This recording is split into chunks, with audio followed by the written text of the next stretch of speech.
Good morning, everybody. Welcome to Truth and Transparency. Good morning. Sandra Birchmore, Karen Reed, Turtleboy, what is going on in Boston? What is going on in the Canton area? Again, come on in. Ashley Banfield, little clip I'm going to show you guys, as well as Turtleboy had a live that was actually on Rumble. Then they did like a re-live or like a premiere back yesterday. And I told you guys I wanted to find out who was the friend that tipped off or notified the Stoughton police,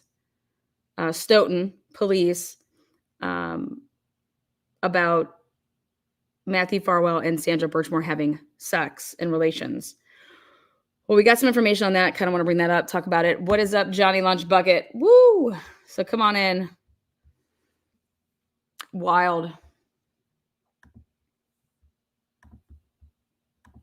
Someone who can shed some light on Sandra Birchmore's mindset in those final days and hours and minutes leading up to her death. Tanya Cash was groomed by a man in uniform. He was the security guard working at her school, beginning at age 14. Over time, he persuaded her to run away from her family and move in with him. But then for the next 10 months, he held her captive before she finally escaped. Tanya, welcome back to the program. It's good to have you. I was a little hesitant with our producers. I almost wondered if we should kill your earpiece so that you didn't hear all those details leading up to this, because I don't know if it's really triggering to hear a story like this, given what you've been through, but I really did want to get your reaction to this story. It's so sad. Oh my goodness. I just read about it today. What a sad story. I can't believe that happened to the young girl, so young, and oh my goodness. So Tanya, the indictment says that this cop started having sex with her at age 15, but she'd been his student in the Explorers program since like age 12, right? And age 15 to age, I think she's 21, 23, maybe, it's half her life that she's in a relationship with this man. Her friends had said to her, when he started getting violent with her about the pregnancy, allegedly, her friend said, you got to leave him, and she couldn't/wouldn't. Does this resonate with you? Yes. Even though, you think that somebody loves you so much, but they're just so controlling. And that seems like exactly. I have to stop there because Ashley Banfield, once again, is making her own narrative here. Sandra Birchmore and Matthew, they had like a pact, okay? And at the end of the day, the pact it was blackmail. You're extorting a baby out of me. That does not change the fact, though, that everything that man has done to her up to that point and then continued to do, because then he killed her. But the way when I first heard this story was that he got her pregnant and because they were just having sex. Well, here the story is that Sandra Birchmore wanted a baby, and if you don't give me a baby, I'm going to tell the police. I'm going to basically out you for statutory rape. I'm going to out you for your crimes. And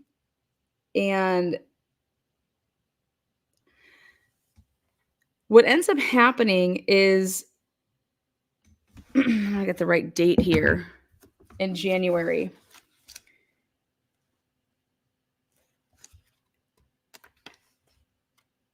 Person 5, an employee of the Stoughton Police Department who received the call from person 2 on January 20th. All right, so like I said, like 11 days. Because on January 20th, the person that called was Sandra Birchmore's friend, but the reason that this person called, you guys, was because to try to get Sandra in trouble, because Sandra Birchmore allegedly owed this person $240.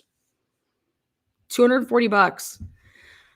So this person calls the police department talking about the $240 that Sandra Birchmore owes this person. And then also says in that same call, oh, and by the way, Sandra Birchmore and Matthew Farwell have been having sex.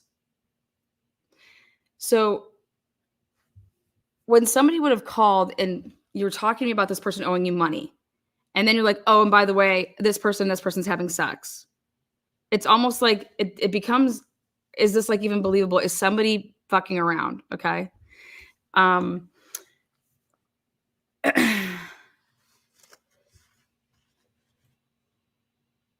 But normally when you call police departments, depending on if you called 911, depending even if you called the non-emergency line, those calls can be recorded. So I'm curious if that call was recorded of this person 5, who's the police officer receiving the call from person 2.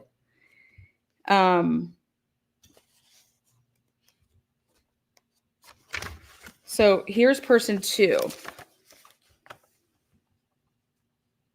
Well, dude, your fucking friend called my job, Sandra. What the fuck? She's like, question mark. On January 20th. He says, your blank friend, person number 2's name, just called my fucking work to complain about me. What the fuck? She says, IDK. And he's like, what do you mean you don't know? She's like, I just literally woke up. He says, did you steal from her? Remember, like, that didn't make any sense. Remember, I was like, what the, did you steal from her? And she's like, nope. He's like, what is going on? You also told me that no one knew about us yet. She claimed we are fucking.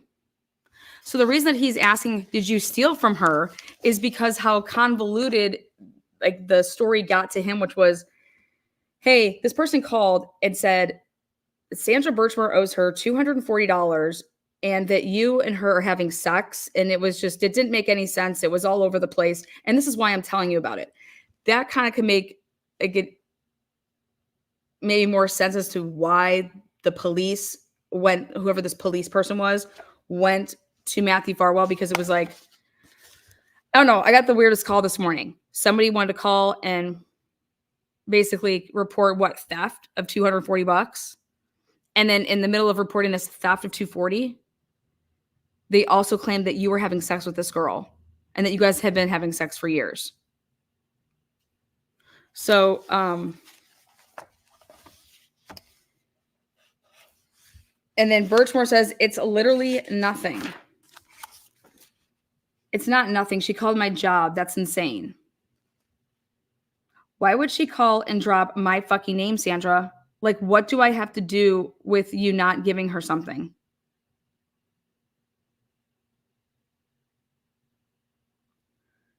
Like, you have no idea how bad what she did is. I literally can't believe this is even real life. Like, what else do I have to worry about now? Which other friend will do something tomorrow? Now, I want to talk about the medical examiner said that she was 8 to 10 weeks pregnant.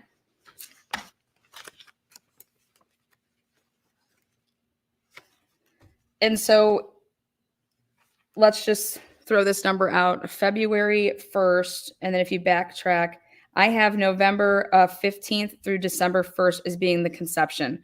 Would you guys agree with that? If you were 8 to 10 weeks pregnant, then that means you would have conceived between November 15th through December 1st, right?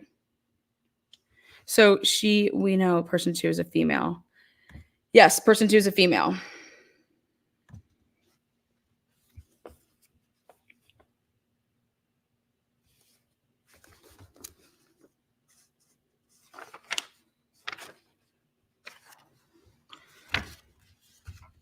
Would you guys agree with that conception date? How's my math on that?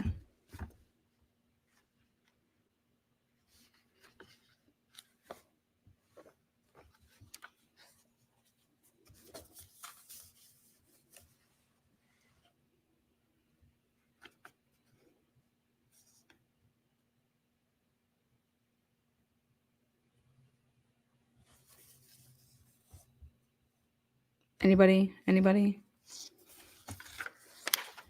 Because then I want to look at these text messages of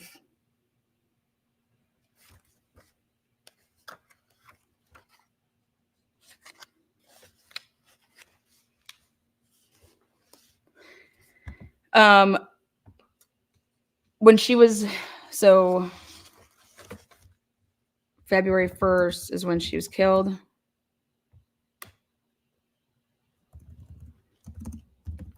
And she was 8 to 10 weeks pregnant. So that's based on the ME. I have it, then that means that she would have conceived between November 15th and December 1st. Is that what you guys have?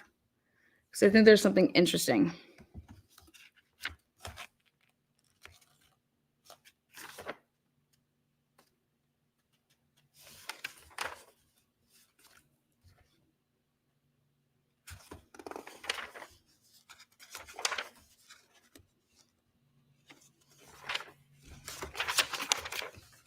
Math checks out. Okay, perfect.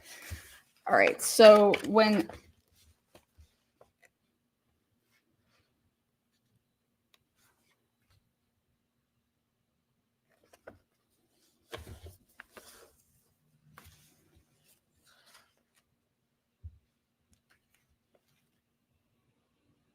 okay, I have reviewed text messages between Farwell and Birchmore, one as recent as October 14th, 2020, in which Farwell told her that he did not think it was a good idea for him to keep a key to her new Canton apartment.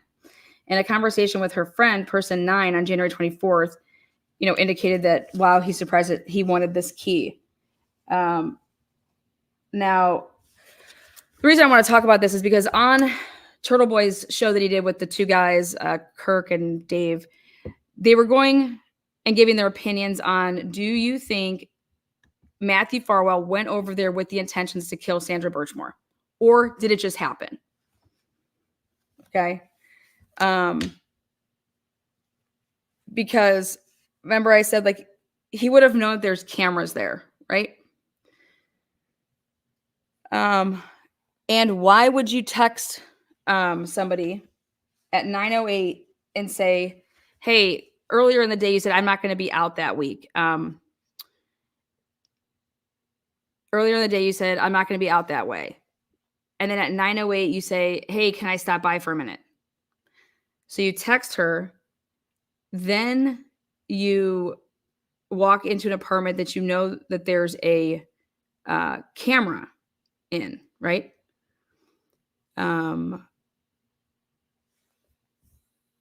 4 weeks January, 4 weeks December, 2 weeks. So yeah. An SGR. And some of them on that show were saying that he didn't go there with the intentions to kill her because, I mean, how dumb can you be that you're going to be seen on the camera? Then you just text her, right? Right? So what do you guys think? Do you guys think that he went there with the intentions to kill her, or that he just snapped?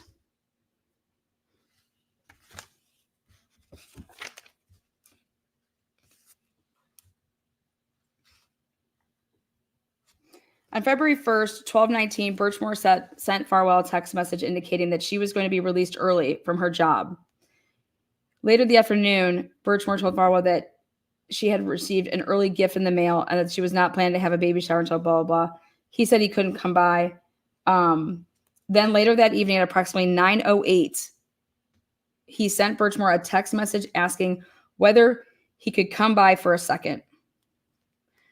At approximately 9:10, Birchmore sent Farwell, so 2 minutes back, indicating that when he arrived at her apartment, the door would be open for him.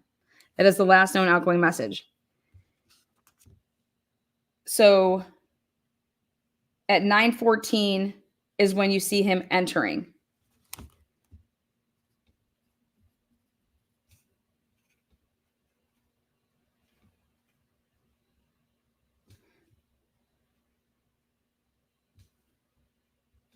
What if she said, no, I'm sleeping? What if she said, so that's 6 minutes. So where was he?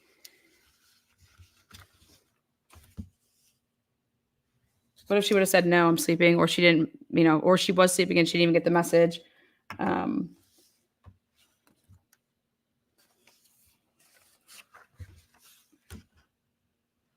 And then I'm told that there was saliva in her underwear.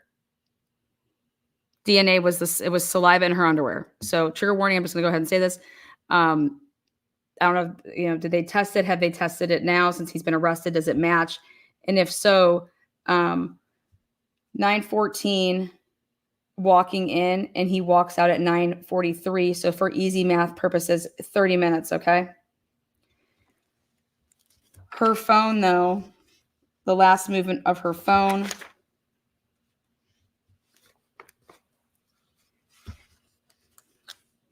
So she's in the same clothes that she was seen on the camera before. That's what she's found dead in is the same clothes that she was wearing at 5:33. Okay.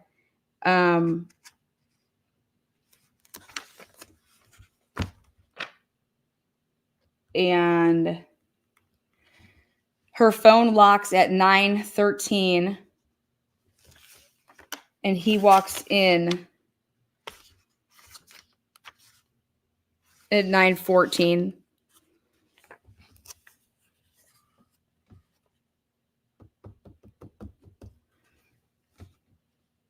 And so I believe that he would have been nice to her and started to have sex, like foreplay. You know, he's going downtown, hence the saliva, and that he would have engaged in a sexual act using the way that he likes to have sex, with choking people, whatever his term of rolling people, whatever he wants to, whatever that may consist of. And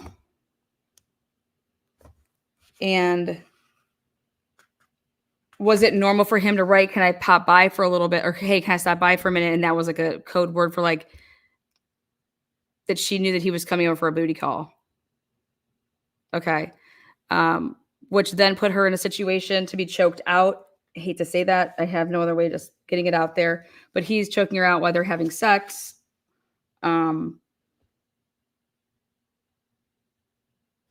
kills her like that.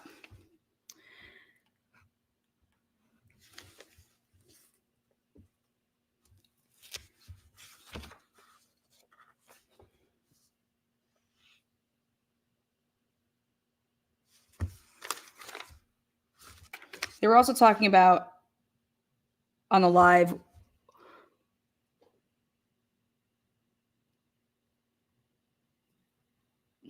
there's so many ways this could have been done. Why would you think that you can go into an apartment building, be seen on the and not take her cell phone?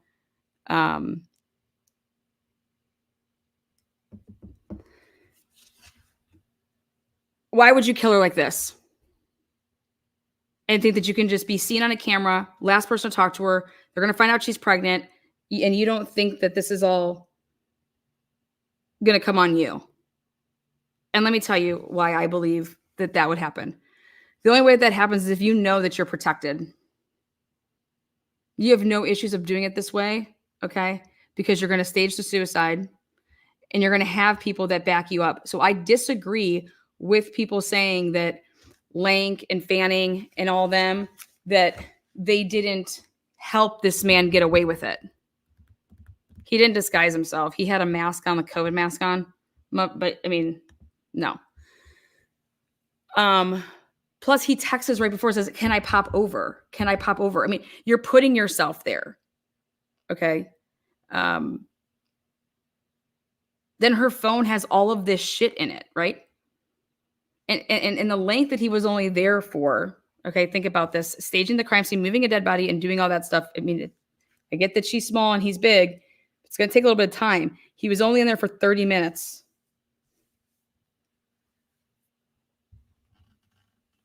But there is no way in hell you do this and think that you're not going to be protected. Because on the show, they were saying, I don't think those guys were like, "Oh, wow, this is the Sandra Birchmore girl. Oh, this is the guy that Matt Farwell's fucking." And I said, I think that you're wrong about that. If people owe each other favors, you're most definitely calling in your favors. Okay? Think about that. What were they doing in the Karen Reed case? They were all communicating.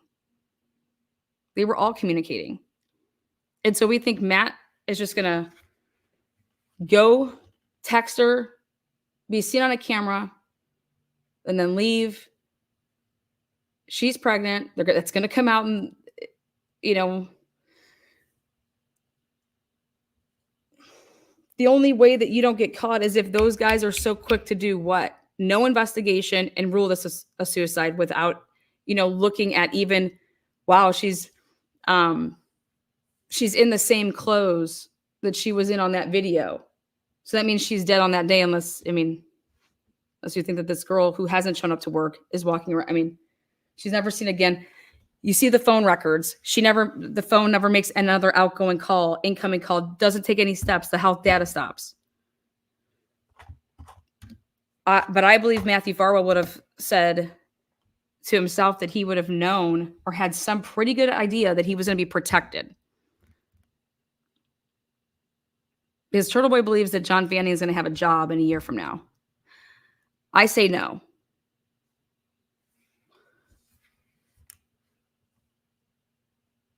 What about Nick G? I mean,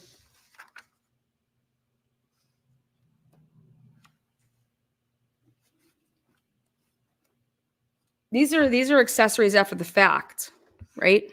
These are crimes if you covered up this, right? So I agree with Turtleboy on this topic too. I think it's way worse what John Fanning did than what Proctor did, meaning this. Proctor is in a text message calling Karen Reed a bunch of names, okay? Names don't hurt you, right? John Fanning was looking at that crime scene, had the phone, ignoring all these text messages. You're ignoring rape. How is John Fanning not worse than Trooper Proctor? If John Fanning is the lead from Massachusetts State Police on this case, and Trooper Proctor was let go because he was texting hurtful names and calling and being unprofessional by name calling, all right, then what do we think about John Fanning turning a blind eye to the fact that Matthew Farwell is admitting to rape in text messages and just ignoring it?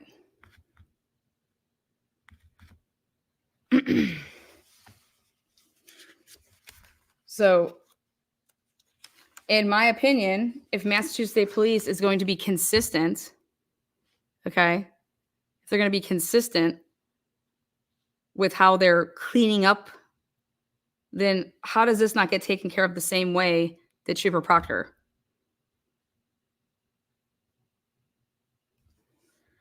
Meaning you don't have a job.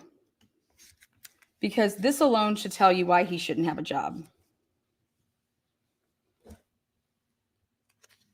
I have reviewed crime scene photos that depict Birchmore wearing the same clothing that she was wearing when she is seen on video entering her apartment on February 1st, 2021 at approximately 5:33.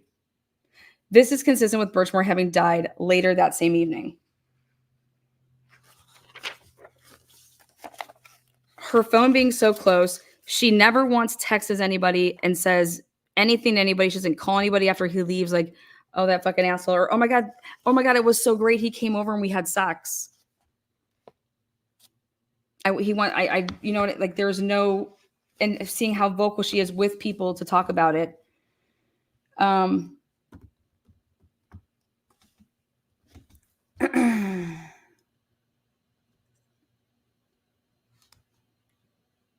Health data on Birchmore's phone indicates that the last movement recorded by the phone is at 9:40, which would have been right before he leaves up out of the room because he places the phone by her. Okay. And it's specifically this data indicates that the mechanism that Apple uses to record movement registered 8 steps. So I would like to see the layout of this apartment. And let's talk about 8 steps. Let's see where that phone would have been sitting, which I would think would be sitting on Birchmore's bed or her, you know, like sitting next to like her bed on like the nightstand or whatever. Count 8 steps from where that phone was.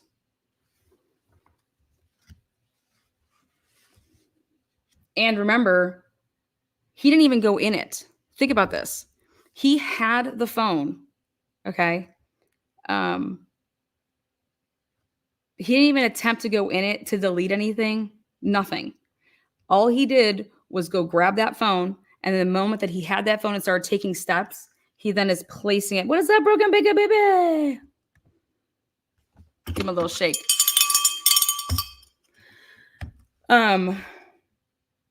So the moment that he picks up that phone and starts moving with it, 8 steps to get back to where her body is, placing it there on the ground. But he didn't even attempt to go through it, look through it, try to, because the phone never unlocks again. Remember, it locks at 9:13 and it is never unlocked again until the police with February 4th. So think about that. That man didn't even care about her phone. Didn't even care what could potentially be in that phone.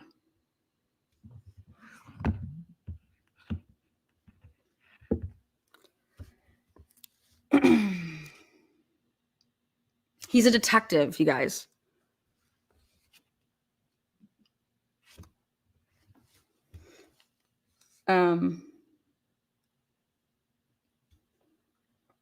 I reviewed Birchmore's phone leading up to it.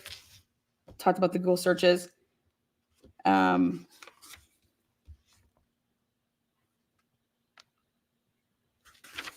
here.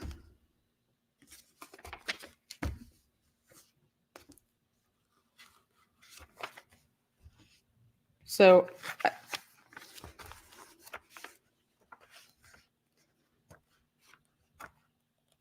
have you guys seen the police reports again from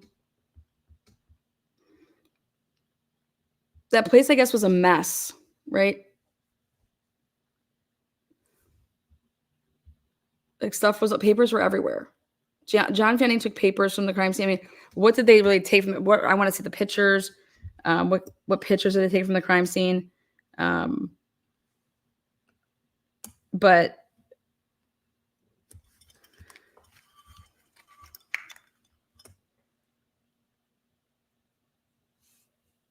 this man literally thought that he would be, in my opinion, there's no way that he says that this is a viable option to stage a suicide that was truly murder, right? But I can do this. I can be on cameras. I can be texting her. She could have my baby. Okay. The only way that you're getting away with this is if you know that you have shit on the people that are going to go there investigating. Like that Canton's going to do. So I disagree with saying that there's no way that Lank and Albert, all these guys would have been like, oh, let's cover up this murder. Because they're saying like, no, they're just like either just inept. And I'm like, no.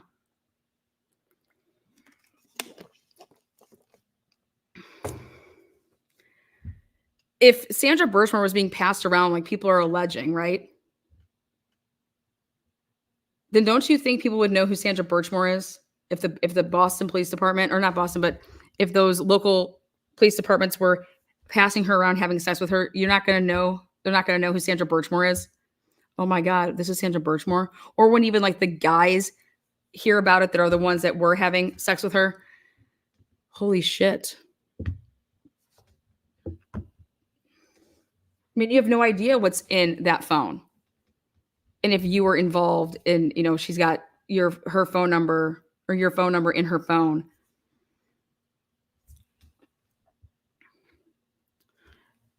It should just tell us so much if you think that a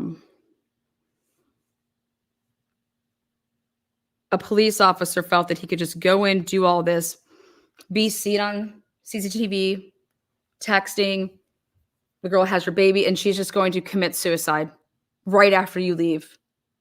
Oh my God, I'm just, I'm so distraught. I'm just going to commit suicide right now.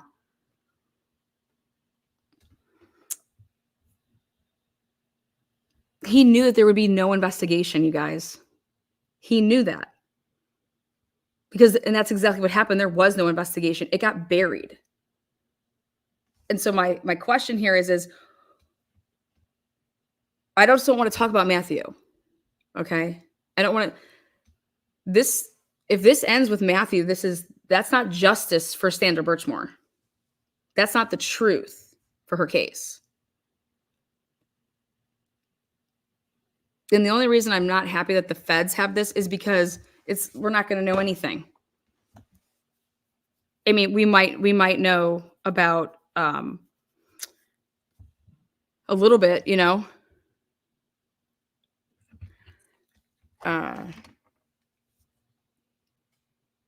but all these people that would have been in that apartment that had any hand in this investigation and would have been privy to these messages. So that's where I'm so interested in when anybody's going to say that John Fanning is in the clear. How the fuck can John Fanning be in the clear? That does not make any sense. Okay. He was leading the investigation. That's like saying, what's his name? Proctor would be in the clear.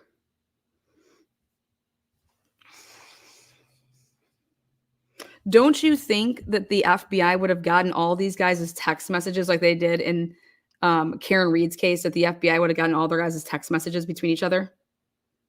You think that they only did that in Karen Reed's case? Absolutely not. In fact, I know for a fact that, I mean, that would be stupid.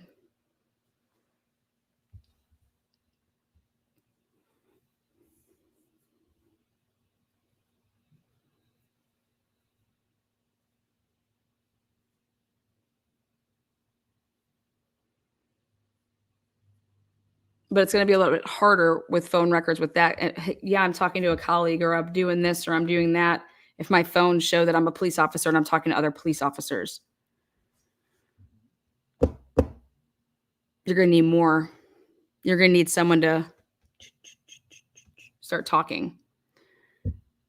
But I don't believe that this officer, as a detective, thought that he could just walk into an apartment complex that has cameras. He could text somebody right before he gets there. He could commit murder.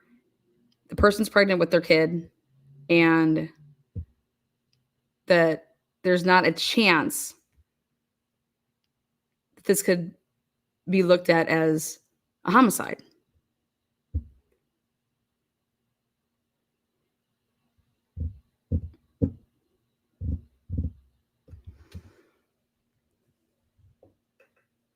That should tell you everything that you need to know in that area. That they all cover for them. They all cover for each other. They all have dirt on each other. And it's like either you're sticking to our code or we're all going to go against you and we're going to fuck you over. But they all have stuff on each other. They all, that's the only way that this could happen. In my opinion. It's impossible for you to think that you could go and do this.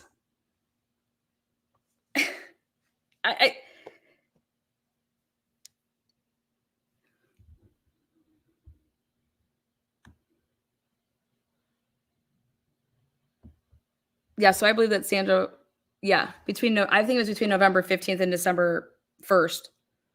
I think that's kind of what I came up with. And the reason that I was looking into that is because wasn't Sandra saying things like, it didn't take, I want to try again. So I wanted to look at the different months that she was trying. And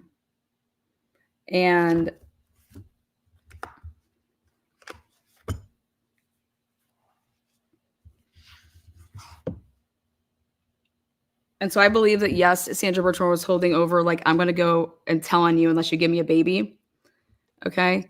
But I truly have to ask, the question is, where was it going to go? How could anybody think that, like, at 23 years old, I can promise you I would have known that there's no way that my baby can have the last name Farwell. Okay. That's just impossible. Do you understand that? It's that everybody's going to know that it's one of those two brothers, right? So like, that's just impossible for my baby to, and also, why would I want my baby to have his last name? I want like my last name, right? Like, that's not even a possibility. Or if you think that it is, then that's just, I mean, and don't you think the conversation would have been had to say, obviously the baby can't have my last name, and everybody would know, like, hello, with her, like, being kind about it, like, and then he's over here agreeing to give her a baby. It's like, let's also think about, like, him. What the fuck did you think was going to happen if she does in fact get pregnant? Oh, I gave her a baby. I gave her what she wants. In fact, let me just throw this out there. If you thought that you could get away with murder, literally, then don't you think you would just be like, go ahead, fucking tell whoever the fuck you want about whatever the fuck you want, because no one's going to believe you. So go ahead and tell whoever that. Then they're going to investigate me for me, having sex with you or doing whatever. And that's just going to go away because the murder went away, right? So that just, wow. I think I can get away with murder, but I'm not going to just say, go tell whoever you want. No one's going to believe you. Right?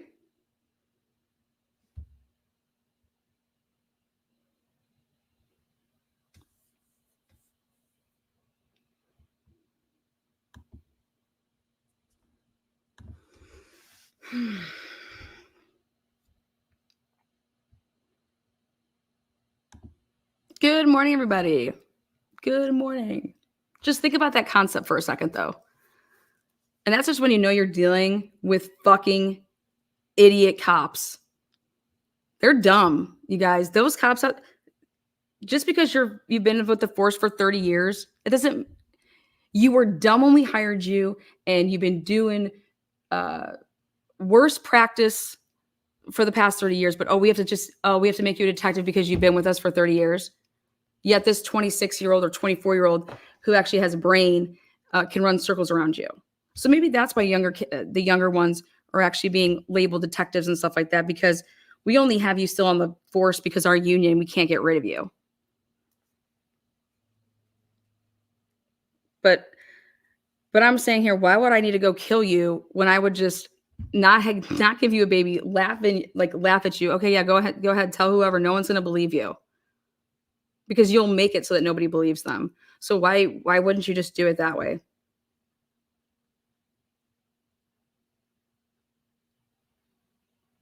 Oh, but then she's going to tell my wife.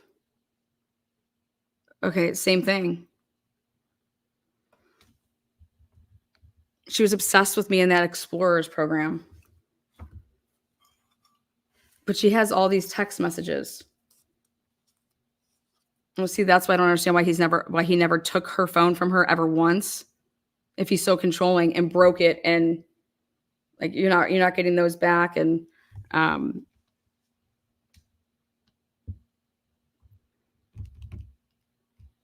just thinking, if you think you can get away with murder, then why wouldn't you just say, no one's going to believe you, go ahead and do this? Yeah, I checked my email. I have no idea what you're emailing me. I'm sorry.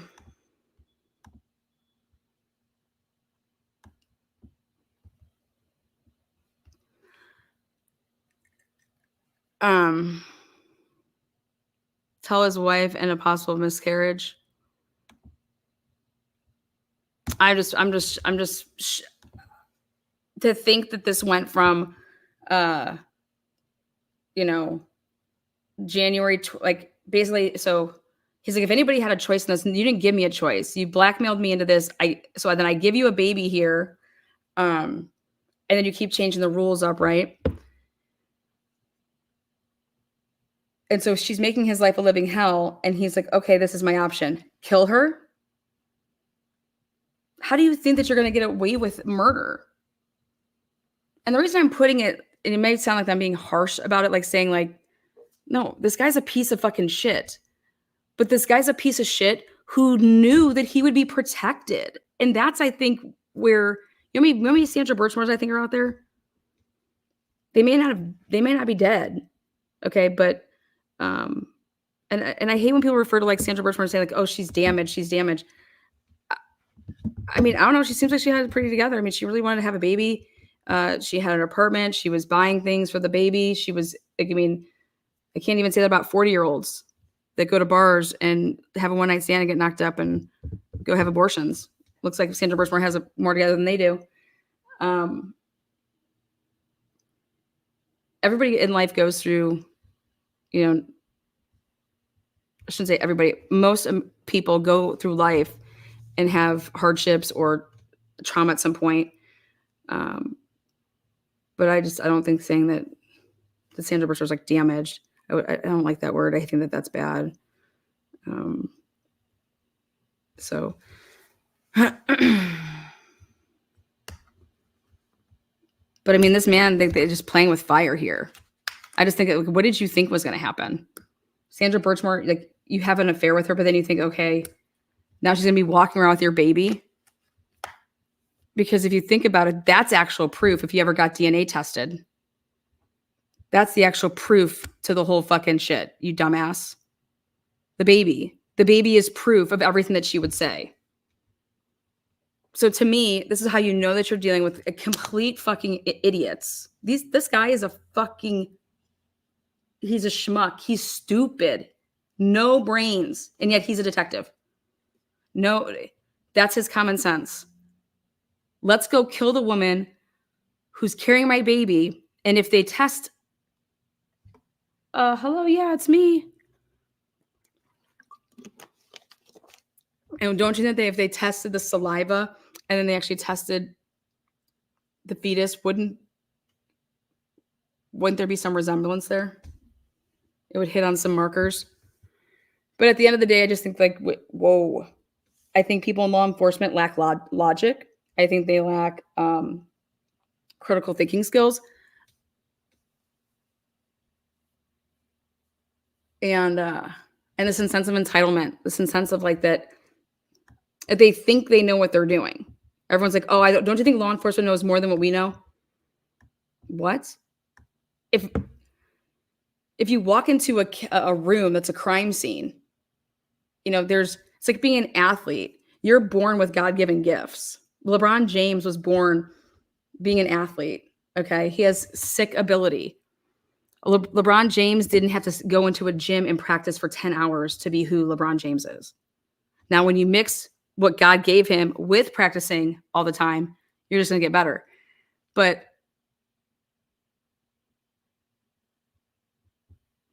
I don't think going through the academy for a couple months is like more than me at that point if I didn't go through the academy.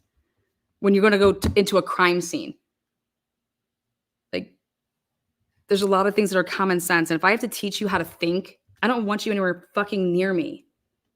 Right? It's like, I don't know. So no, I don't. When people say, oh, you think you know more than them? I'm like, it depends. Depends what we're going to be talking about. I think I possess more common sense than anybody that's on that force, 100%. I think I possess more logic and reasoning skills than anybody on that force, 100%.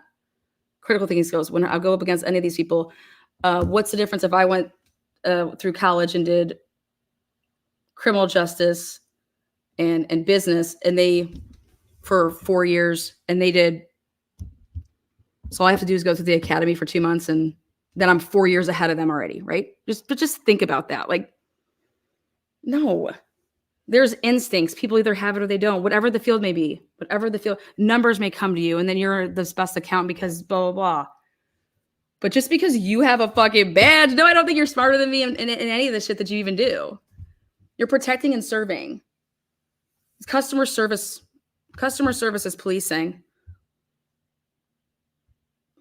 But if this guy can be a detective, and are you kidding me? How do these people get how do you become a detective? How do you get up with what? You showed up every day? How do you get promoted? Oh, you know what? You wrote 300 tickets, man. I'm just curious. How do you get promoted in Canton? How do you get promoted in Stoughton? Oh, you got no complaints against you, so we're going to make you a detective. You guys, it has nothing to do with your fucking ability to work in that field. So we have the right to ask these questions because we pay your salary. So I want to know, how are you promoting people? How did he become a detective? He was a patrolman. Same with Fanning. Fanning was a patrolman. Fanning was a patrolman for the longest time in the different areas that he did. Same with this dude. How do you just become a detective?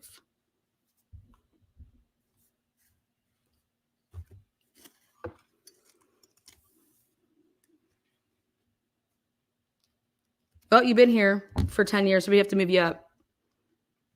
It's union. Oh, you've been here. Oh, we can't fire you. What? You know what I think is hilarious too, guys? I'm going to go ahead and say it. Doctors. Do you want the best surgeon operating on your knee? Or do you want someone that's I don't know, failed their tests and doing your ACL surgery? Do you want someone that, oh, I have to hire this person because I have to meet my quota? But guess what? I passed on the 3 way better people that actually, like, your scar, you wouldn't even have one. You're not going to have the extra blah, blah, and da-da-da. And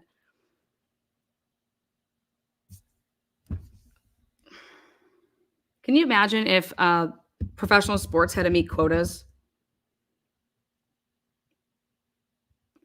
Surprised it hasn't happened yet. Think about it. NBA team. You have to have so many Black people, white people, Chinese people, Asian people. Can you imagine that? I know I haven't seen it yet. But there's a players union. But in all these other jobs we have, there's you know, only half of you guys have pressed the thumbs up. Come on now. Heck no, I literally just traveled from Texas to Arizona last week. Yeah, see? When I was listening to the show that Turtleboy did with those 2 dudes, and Fanning said that the death investigation, that's over. Unless he basically confesses. That's the only way that's going to be,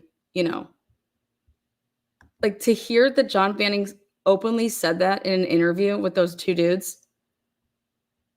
Are you fucking kidding me? That alone should cuff his ass. I was blown away by what I heard yesterday. Absolutely blown away. And so to think that, I'm just shocked that these guys think that John Fanning's going to have a job in a year from now. You guys, if John Fanning has a job in a year from now, then Sandra Birchmore did not get justice. If John Fanning has a job in a year from now, don't even call it a conspiracy. He didn't do his job. He couldn't find those text messages. He couldn't see that there was statutory rape that this guy's admitting to. We might not be able to get you on the murder, but we're going to get you on this. Like, we need to start firing people that don't do the job. Like, when you're bad at something, you cannot continue to make shitty burgers and think that we're going to come to your establishment and have your shitty ass burgers, right? Fuck no, we don't go and have shitty burgers. We go to the other bar that's right next to it that's banging. Okay? Like, I'm sorry, but you don't. Oh, they came to work today. Who gives a fuck that you came to work today? That's like such a big, like, woo, they came to, like, but hey, they're just so reliable. So reliable to do what? Sit on their ass? Fuck shit up? No, it's just easier on you who oversees them, because then you'll have to do their shit. So fire that motherfucker too. But if you start paying people, it's a really simple concept. Do you think that people would want to go to law school and become lawyers, and people would want to go to med school to become doctors if doctors and lawyers got paid $10 an hour? Who's going to go do that? Who's going to go? You become lawyers and doctors and people that become entrepreneurs that want to, like, make a bunch of money, right? But if you had to do all of that and you got paid $10 or $15 an hour, would you become a lawyer? Would you become a doctor? And anybody that's going to say yes to that after you have to go through 4 years and then law school and then 4 years and then residency, med school, you're gonna say, excuse me? Right? Excuse me? No.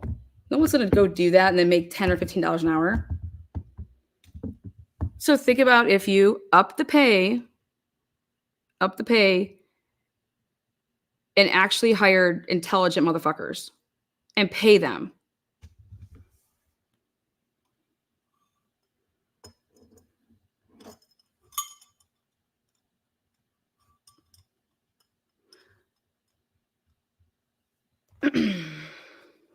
When's the last time we heard a press conference? Think about this. You know how many mistakes we all make in our jobs every day, or at least every week or every month? And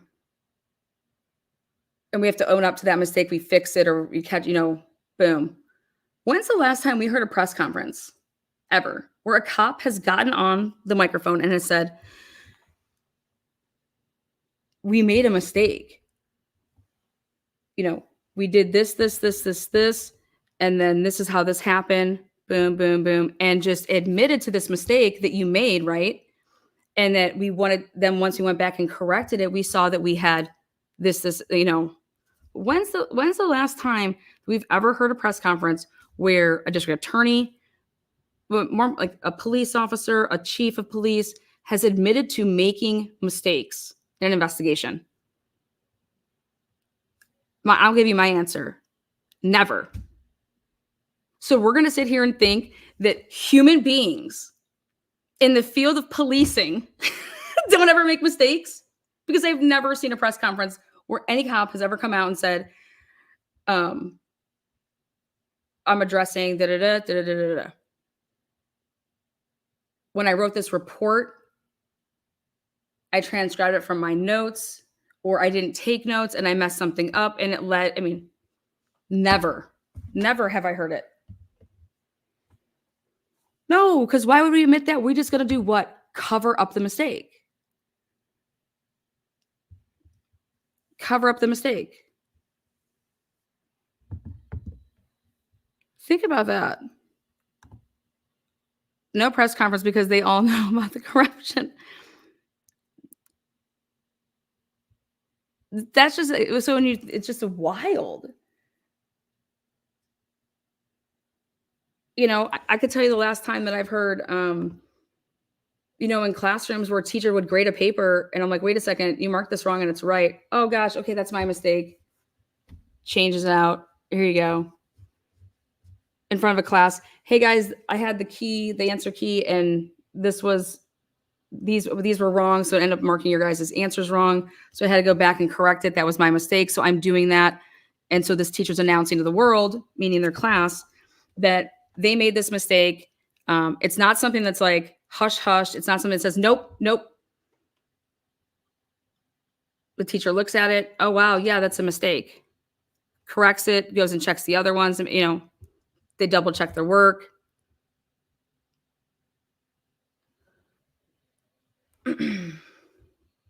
Like I had this issue with, now schools are so high tech.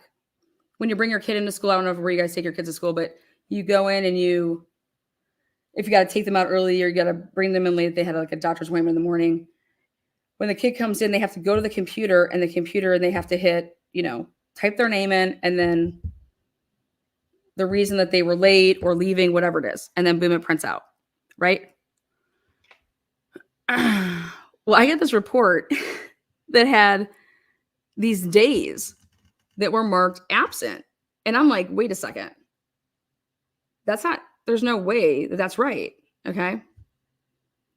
Because I looked through my phone and here I have a picture of me taking a picture of my child, and we're on the premises of the school grounds that same day. And then I was like, you know what? I want to go check and see if my kid bought lunch that day. Sure as shit, my account showed the money being taken out for my kid buying a lunch on the day that you said that my kid was absent, right? So I read an email saying, hey, I think you made a mistake or something's wrong because my kid was not absent that day.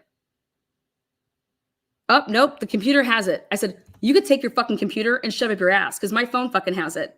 All right, and so does my lunch account. So now what? Now is the lunch account off and my phone just taking pictures of my kid at a place that we weren't there on the playground?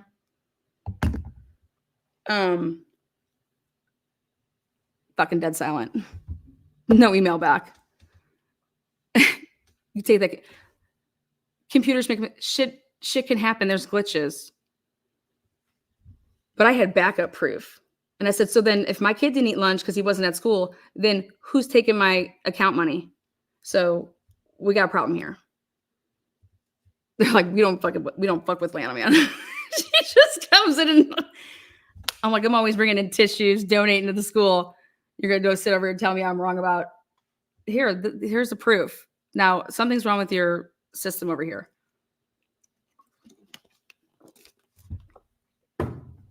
Giving hell to the school. Then, when was it? Oh, I said something about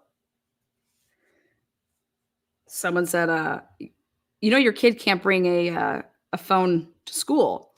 I said, why? Why can't my kid have a cell phone for emergencies due to all these school shootings and shit like that? Also, the phone's a tracking device. It's GPS. Well, I said, well, what? I said, why don't you guys have metal detectors? I get that we live in a great area. Who gives a shit where we live? But why don't we have metal detectors? Sure as shit, a kid brought an unloaded gun in the 2nd grade in his book bag to school a year ago. And I said, see? How the hell does a kid get a gun unloaded in a book bag in 2nd grade? How did that happen? Because we're not being proactive. And I just looked at these people. I'm like, we have metal detectors to get into sporting events. We have metal detectors to get into the banks. You guys protect our money with guns. And y'all want to sit here and tell me that we can't have metal detectors to have these kids walk through? Y'all can get straight fucked. Because even if it's just an accident, but it would have caught that. Tell me my kid can't have a phone at school. Well, how about this? You just take it from him if he uses it.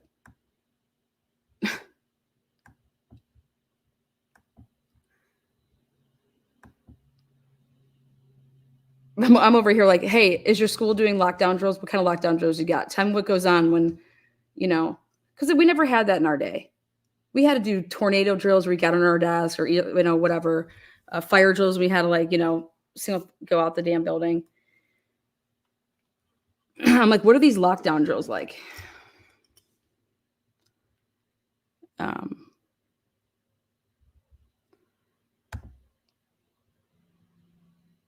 So,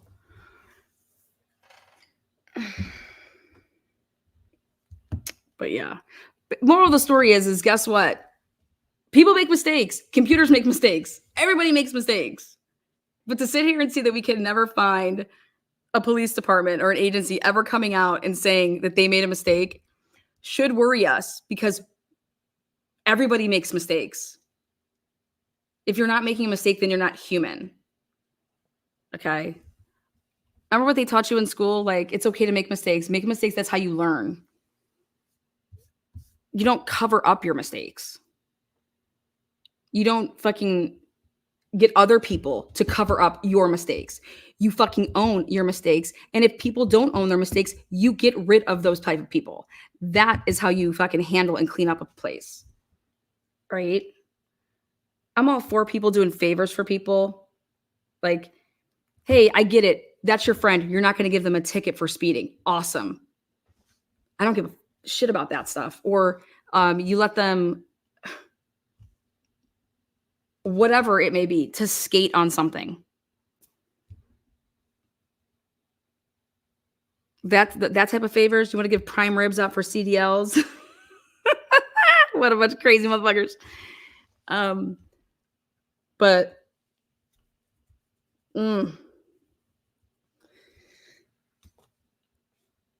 But workers covering for workers, think about in any field.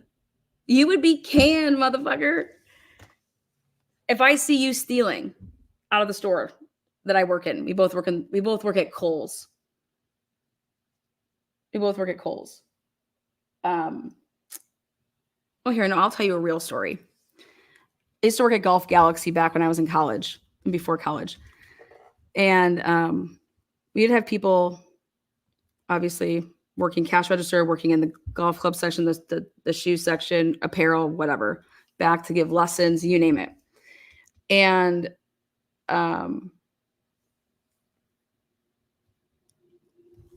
these kids were like, hey, Lana, we know that you run the front. So when so-and-so comes in, can you just take your lunch break at that time? And I was like, why? I was like, oh, what the fuck do you guys got going on? Because they like knew that I wasn't going to be a part of whatever the fuck they were doing. So it was like, here, you just take your lunch break, or tell me when you're going to take your lunch break, because then we know that this person, we can move up to the front, and then we can do what we're about to go do. And so here I am saying, I love you guys. You guys are really good dudes, but if you're going to steal, let me teach you how to steal. Okay? I was like, when are these delivery trucks coming through? I was like, yeah. I said, what do you guys do with all those boxes that you guys throw away? You know, if you open up the clubs, they come in those nice old big old boxes, don't they? I said, where's our dumpster? Where's our dumpster located? I said, what are the days that the dumpster gets picked up? I said, interesting. I said, instead of walking shit out the front of the door, why don't you try walking stuff out the back of the door? And they're like, what? I was like, y'all are dumb if you guys want to get away with stealing. I was like, you guys got to take those boxes and put them where? I was like, you guys should probably just leave a couple clubs in those boxes and go throw them in the dumpsters and then go dive them for them later.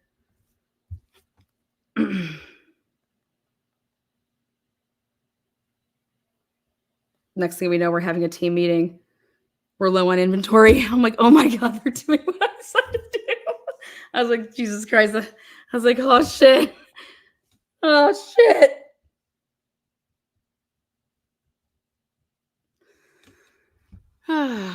What is up, Jen? You shady. No, I laugh. Why do you think criminals get caught? Because they're dumb. They're dumb, man. What the fuck are you talking about? Taking shit out the front door. Go watch it out the back door. You ever tried that? Well, all the cameras.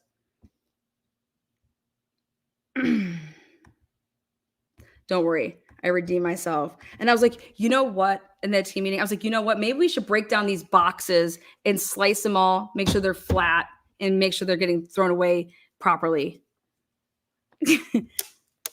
Those boxes should be broken down.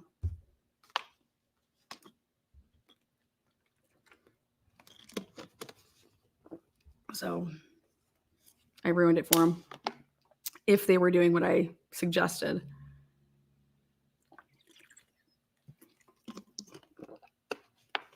But that was like 20 years ago. 20 years ago. But that's why people get caught. Did you and I have the same experience? I don't know, teaching people how to. I just was like, guys, I love those dudes so much. I was like, I can't let you guys get in trouble. I was like, come on. So. Or do we need to come back to those boxes? Do you take jobs? I don't know what that means. So anyways, back to your Karen Reed case, Sandra Birchmore case, Turtleboy case. Anyone that's going to sit here and say that it's just one person, or, I mean, this is a culture. I think somebody even just wrote it in chat. It's a culture, and it's cultivating, and it's been going on for years. Okay.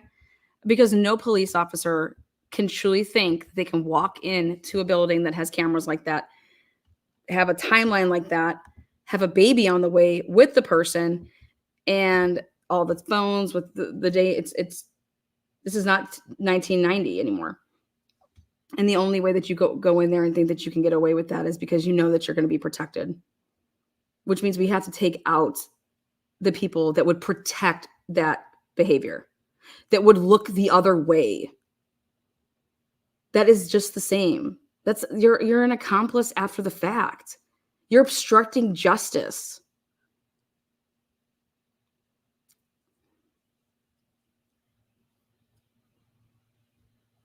It's organized crime. Everybody wants to talk shit about the mob. Well, guess what? When the mob was around, women, elderly, and children were not fucked with when the mob was around. You fuck with women, children, or the elderly, that's code. here, instead of the mob, we have the police mob. Mob mentality.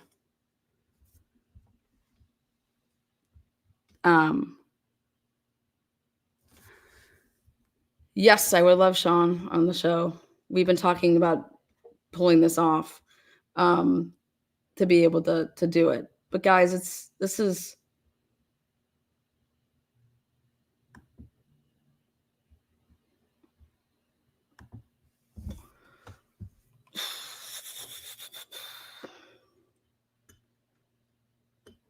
think about it. Who were the mob killing back in the day? What was the mob running back in the day? Were you affected by the mob? Did you ever think the mob was just going to come around and just take you out? And the answer to that is no. Okay? The answer to that is no. You want to be a part of that world? You go be a part of that world, but that world doesn't bother you. They don't bother us. All right, now think about this. The police and our policing system, we have to deal with our criminal justice system every day.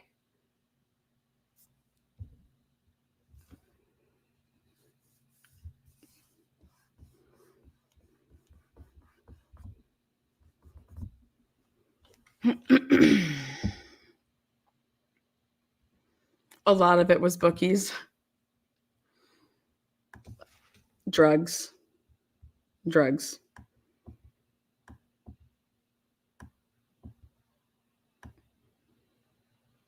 Territory, land, product. You know how many cops were getting envelopes back in the day to look the other way? You pay your dues, no one's bothering you. Case I covered in Aliquippa, Jamie Brown back in 2000. He said, fuck the police, and said, I'm not going to give you a damn dollar of my drug money. What would they do? They killed the cop and they framed him for it.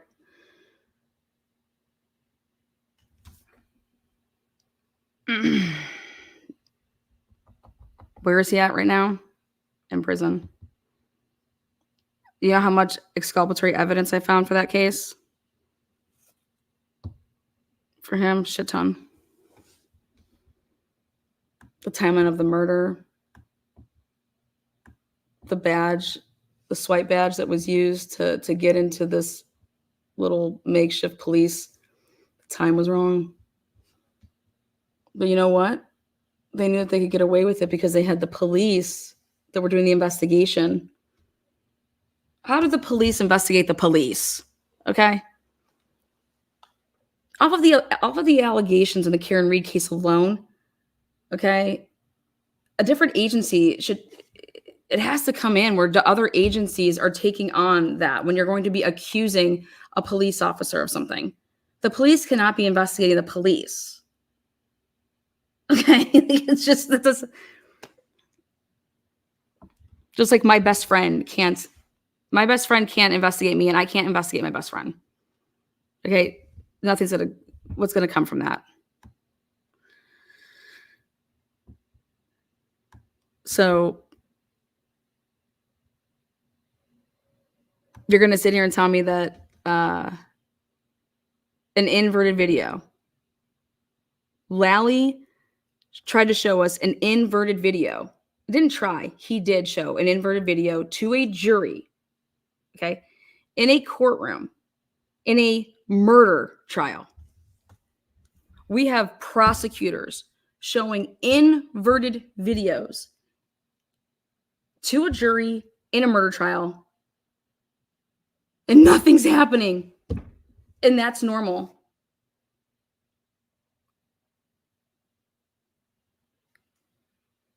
How the fuck is that legal?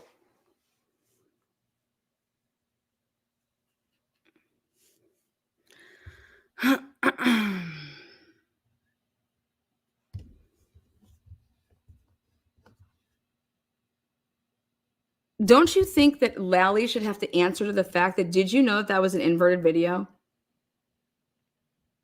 And then here you have Paul O'Keefe. Everything's great. Adam's just gonna go. We're just gonna go do it again. We're gonna prosecute. Can you imagine if Karen Reed case wasn't publicly shown,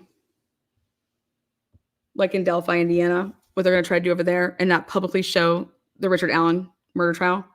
What if the Karen Reed murder trial was closed and they didn't have cameras?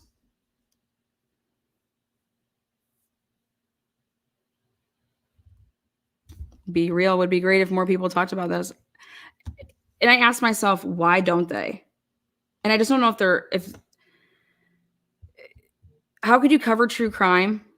How could you that's like covering a baseball game if you're, a basketball game, an NFL game, and something's happening, like when everybody kneeled for the national anthem, remember? It'd be like nobody talking about that, right? Just think about in other aspects of journalism. Right in front of our faces, a prosecutor had the fucking audacity to show a video and act like it wasn't inverted. How is that not a violation of the oath that man took? Misleading the courts? That's a fucking violation. That is I don't understand how that is not prosecutorial misconduct. You know what? Because it is prosecutorial misconduct. And anybody that's going to sit there and tell you that it's not is a fucking liar. They are lying to your face. They are gaslighting you. And anybody that needs to do that in order to try to win a case, get their person, then you suck at your job. That's what I keep trying to push. These prosecutors should be saying, you wouldn't put me in these situations if you did your damn job. Do your damn job. And if you can't do it because you're not good at it, then just kindly tell us that. Okay, we'll give you the janitor position. Go clean some floors.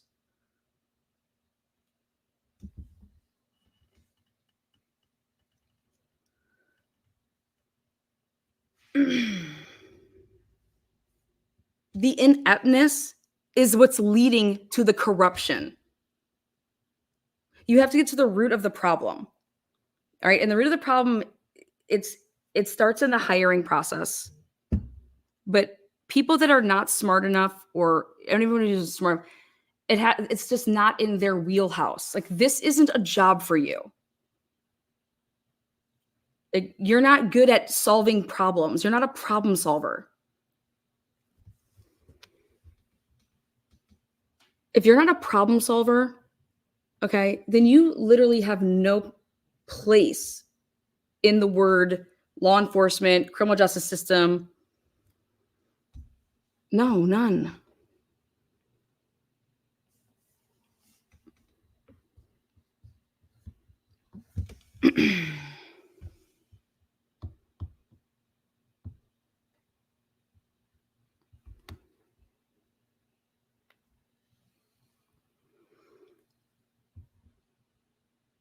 I wonder if Karen Reed got paid for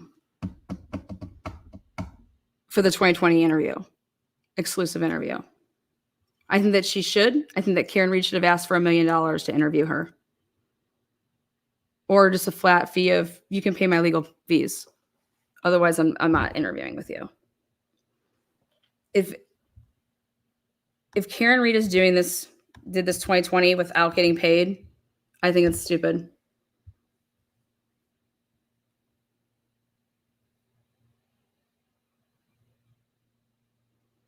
What do you guys think about that? And I don't want to hear that could fuck with the integrity of what she's going to say. What are you talking about? You think because she's getting paid, she's going to say something different? About what? About what? She needs to get paid because y'all fucking ruined her life. And she needs the money to pay for the fucking lawyers that she shouldn't need to fight something like this. And then they say, hold up, we can give you a public defender. Man, fuck your PD. Fuck your public defender. Because you need investigators to go with public defenders. She definitely got paid, says Starboy Glow. I'm just curious because now what would be your price tag on that? Mark says they don't pay them, then I wouldn't do the interview. I'd put my fucking happy ass on Dr. Phil. Go to Amazon, they'll pay you. Go to get paid. Fuck 2020 then. Maybe they'll pay you in a different type of way. Like, we'll make a donation to your legal fund. Here you go. Well, I'm being honest with you guys. I wouldn't do it. She needs the money. I cannot wait if they're going to release. They said they were going to release all of her bills on how much all of this shit cost for this fucking defense. It's coming out. She's on the cover of what magazine is it? And they're going to be laying everything out. And I was laughing when they were trying to talk about the Delphi bill on how much it's costed the taxpayers of Indiana. I was like, are you kidding me? They're paying $6,000 for an expert in something. $6,000. What are you getting from that expert? I've seen these experts' bills, what they want down payment, their retainer, what they get paid an hourly. Then when they're testifying, it's different. And when they're traveling, that's all different. For you to pay only $6,000 in Indiana for a damn expert, because they had like different, one's 6,000, one was 7,000, one was 5,000, and I'm over here like, whoa. If you want like a good false confession expert for that case, what you need, easy $50K, and that's not testifying. I'm talking easy $50K for a false confession expert who's going to go through all the material, okay, identify if there was coercion there, if there was this. Who are you paying $6,000 for an expert?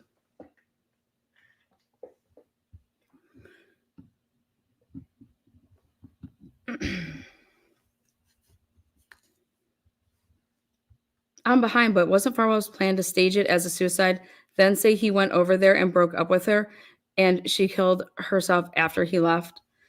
I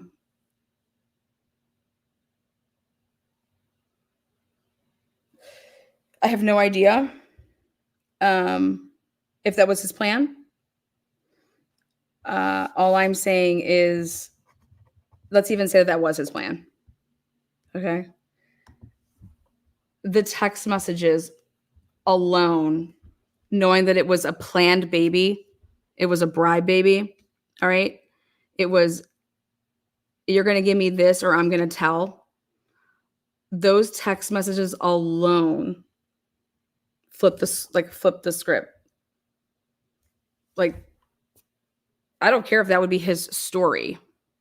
Once you would find out she's pregnant, you guys didn't just she got pregnant. It was, you're going to give me a baby or else. That would surface, and I don't care what he would say. It's not going to trump then the evidence that obviously has unfolded. I don't think he would ever. I felt like, yeah, that's what he was going to say if ever needed to say anything. But I think that he never thought he'd even be asked, because he never thought this was going to be handled by the Massachusetts State Police at any point. But even if it did, whatever. This is a man that never thought he would get in trouble. But I'm asking the stupidity of it. Why not let Sandra Birchmore go tell the world and just say, nobody's going to believe you, and just bury that? Let that be what gets buried, right? No, I'm not giving you a baby. I'm going to tell your wife. Great, go ahead. But if you got it like that, if you can protect, if you're going to be protected, let her go to the police.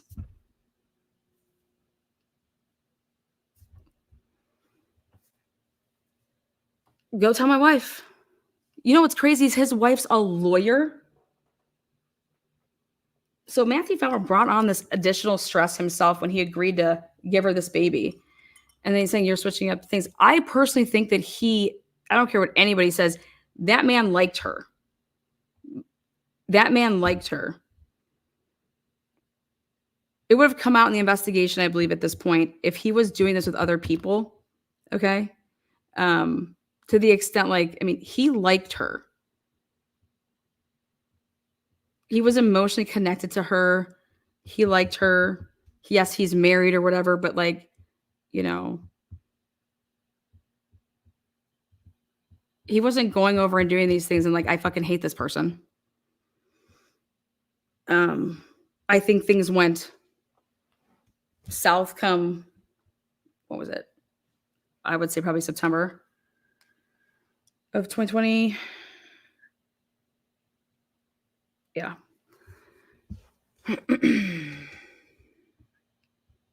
He liked her at 12.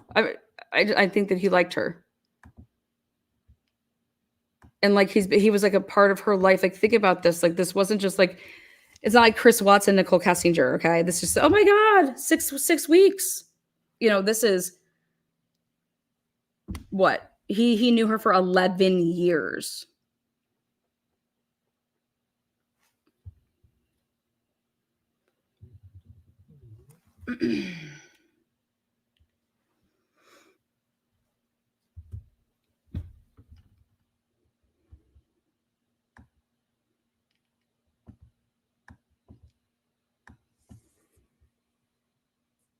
I'm just shocked he never told her, go tell whoever you want, or yeah, go ahead, see how that works out for you. Because no one's going to believe you. But once you give her the baby, the DNA is the proof. Fuck. Because he's going to say, oh, she's made up these text messages. These are fake. Well, the baby is, there's no way getting around the DNA. So that's just to me, like, that's just when you know you're just dealing with fucking morons. And these morons are they're policing us. Unbelievable. We cannot have morons policing us. Not to mention the fact that criminals, but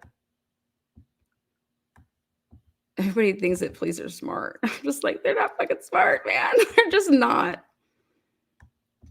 I saw a detective here in Columbus just get snowblowed right over till she realized that, oh shit, yeah, I'm wrong.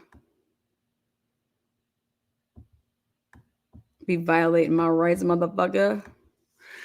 I don't believe he liked her. He looked at her as someone he could control and get what he wants. Some of those text messages are, they're fucking way disgusting. They're way disgusting. But you have to remember, guys, this is an affidavit. Okay? We have to remember that this is an affidavit to arrest this motherfucker. If you think that they're going to if you think that they're going to put an affidavit, when he was texting her, he loved her or nice things, that's just not going to be in there.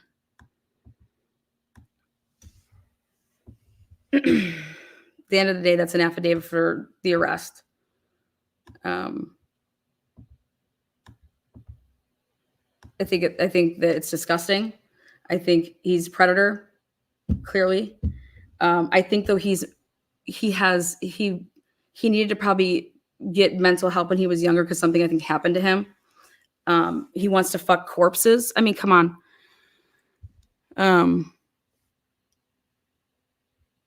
Like anybody that would even think to send me that in a meme and think it's funny, I think that you're weird to think that that's funny. You get what I'm trying, like that type of thing.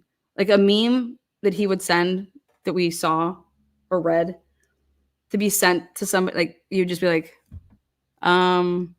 yeah, that's not even funny. You know?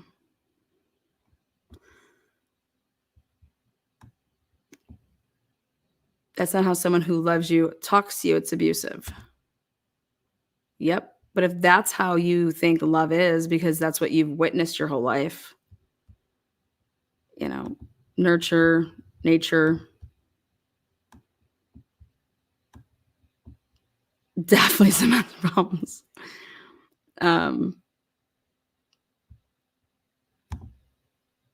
Nicole says, my mom worked for a jail and for pregnant by an inmate, the whole department covered it up. It was in the paper. Oh, yep.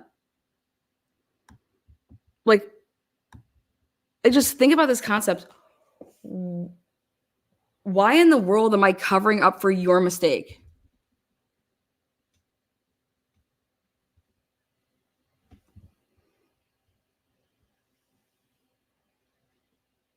That's like, hey, let's take a test here. At the end of the test, you erase your name and put my name on it so that I can get the good grade. And I'm going to give you my paper, and you're probably going to get like a D or an F, or like, who the fuck would do that, right?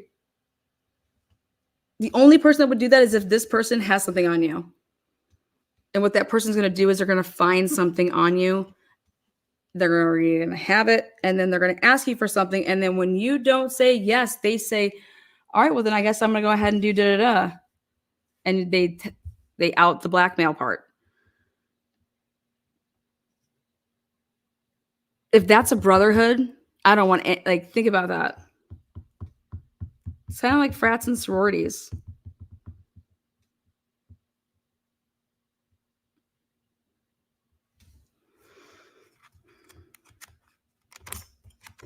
But this needs to change. How long did she live in her new apartment in Canton before he did this? Not that long.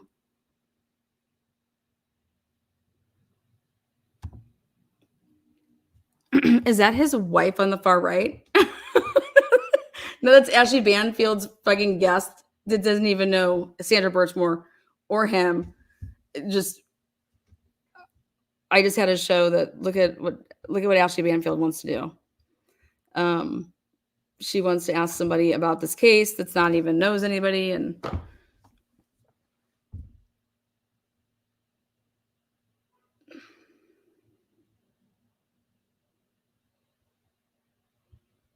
yeah. But at the end of the day, we all know what this man did. Okay. We all know what he did. He's going to go down for it. But it is our job to talk about what these other people did because they're still in these positions. You think that John Fanning's going to change? You think that Nick is going to change? You think that any of these people are going to be like, okay, I don't even think they know how to do their job. They haven't done it ever. John Fanning wanted to fuck a transvestite and then did in Key West and went there with the intent to have sex with a gay person. For what reason? Of course, this is all alleged. But I believe my source. And my source had the balls to come out and say it flat out.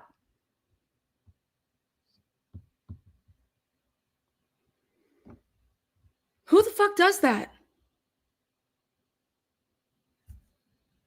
A young punk from the Boston area goes away for a little stint in the military, comes back, and him and his straight friend, they want to go to Key West. John Fanning and his friend want to go to Key West.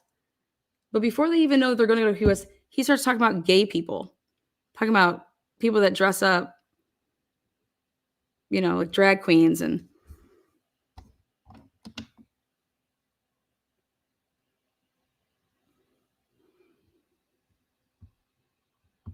what two straight males who are police officers go to Key West with the intention to hang out and have sex with drag queens?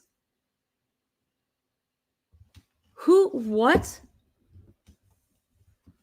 Why don't you just go to P-Town, right? Isn't that way closer? Like what?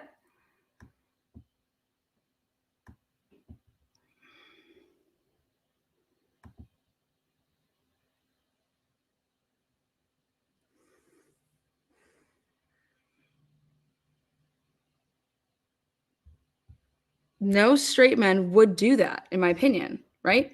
I agree. John, great coverage of the lawless Bermuda Triangle. Thank you for the $2. That was funny. It's sick. I mean, think about this. That's John Fanning. That's his mentality. Who was so concerned about their what is up if the end If then else and okay. I'm behind, but oh, I already read that, right? Okay.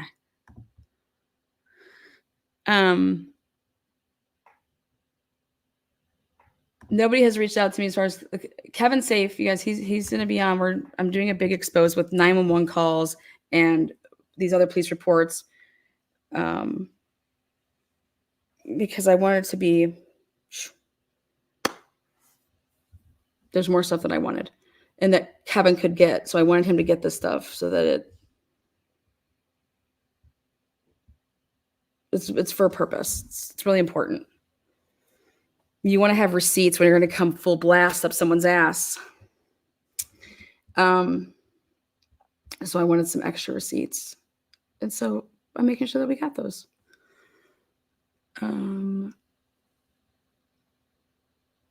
That was Fanning. Yes. The story with Kevin Clapp. Yes. And then also when, Sandra's stuff came out, it's also like, that needs to kind of be in the limelight.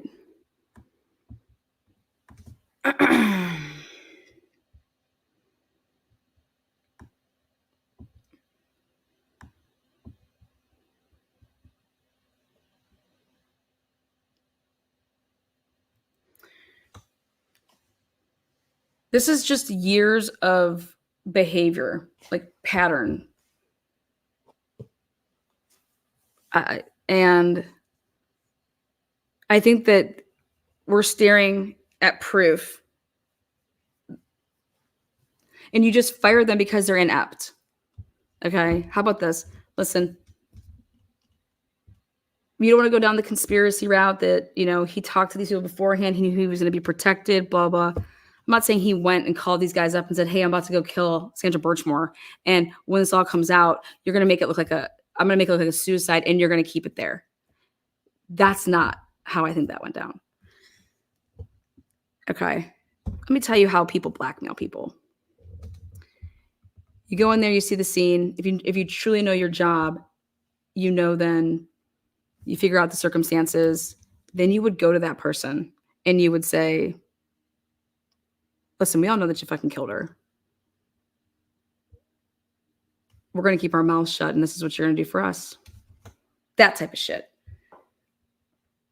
The blackmailers will go to you. I don't think Farwell is going around telling people that's not how that would have happened.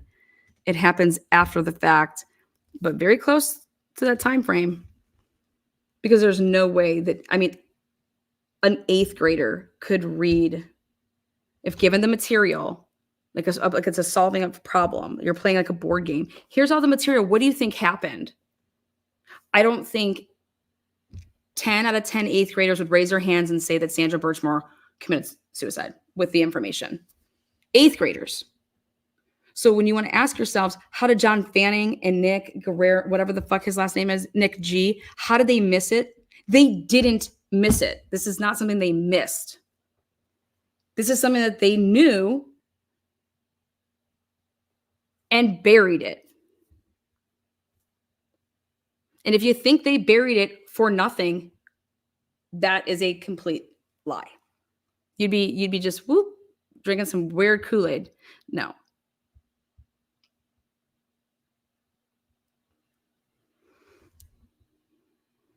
And for all we know, it could have been the other people that were banging Sandra Birchmore that wanted it buried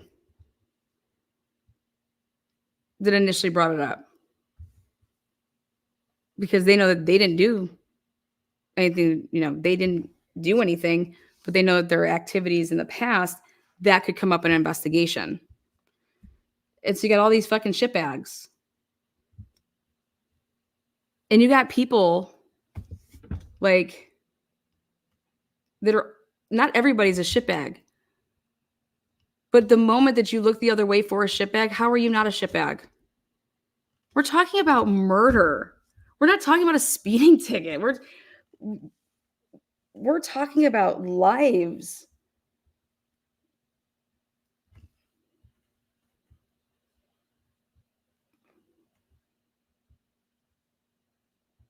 Let John Fanning come out and say, I missed 32,000 text messages. I didn't see that, or I read it and I read it differently. Then you just simply say, well, guess what, John? You don't work here anymore. Because that's fine that you missed it. But you're not going to continue to have a job that you can't do. That's how you want to handle it.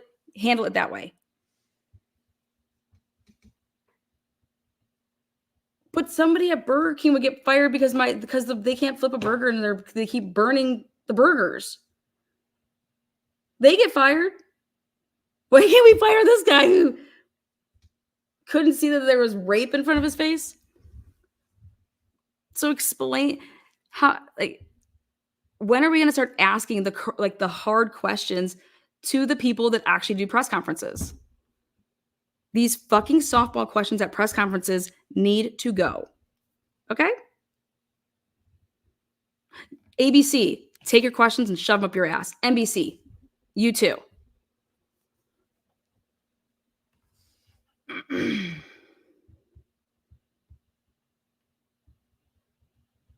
Here's my question.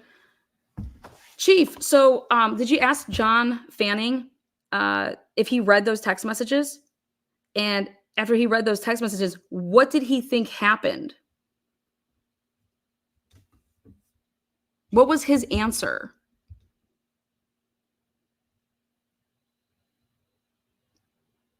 What?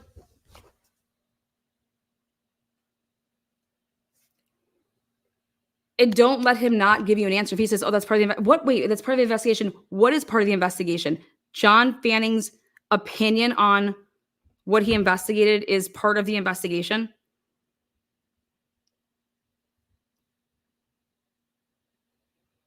Okay, so now that you see what we see, would you agree that John Fanning didn't do his job, or better yet, did his job, but he's just not good at it? And so therefore, maybe he needs to be back in a patrol vehicle, pulling people over and giving them speeding tickets?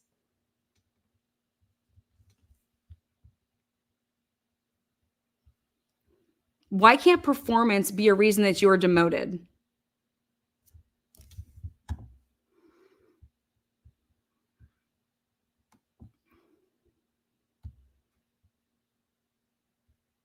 I mean, did he see the words, I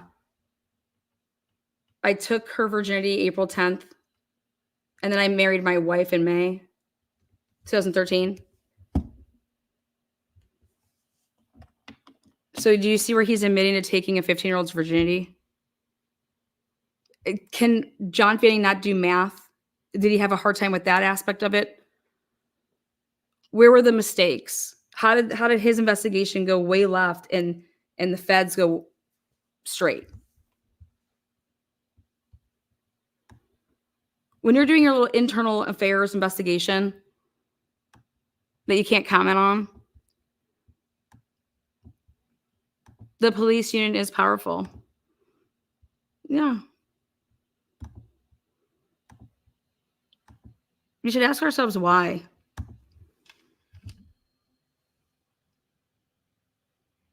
Why would you ever want to be part of this brotherhood? I want to be part of the best. I don't want to be part of the shitbags.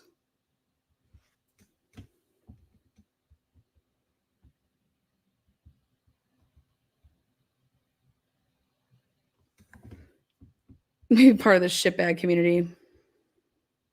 All right, another thing I wanted to show here is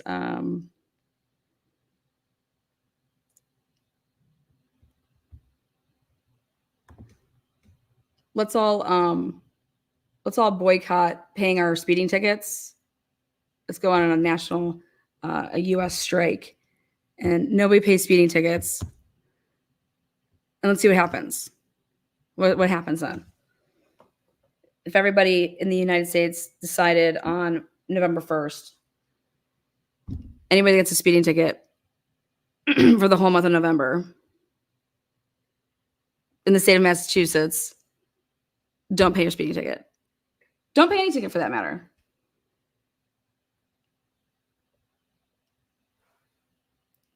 What would happen? Everybody's going to jail. Everybody's going to jail. Fuck no, you're not.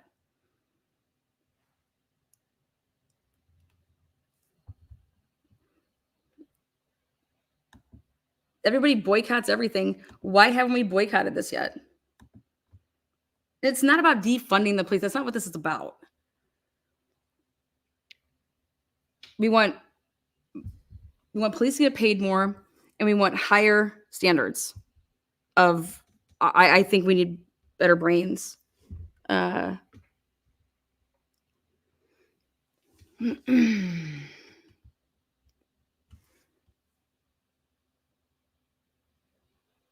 system would collapse. They make big 6 figs up there too. Not initially though. You know, we want quality. Yeah.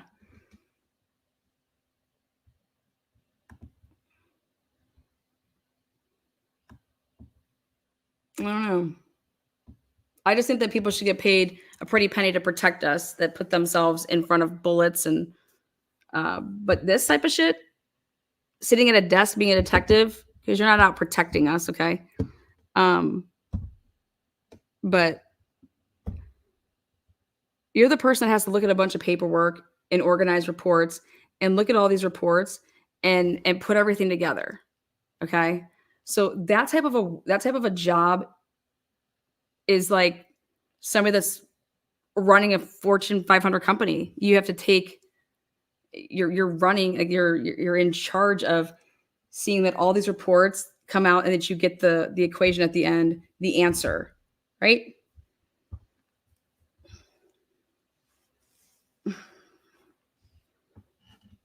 So somebody that can't put timelines together, A, B, C, D, E, collect all these dots, read all these reports, how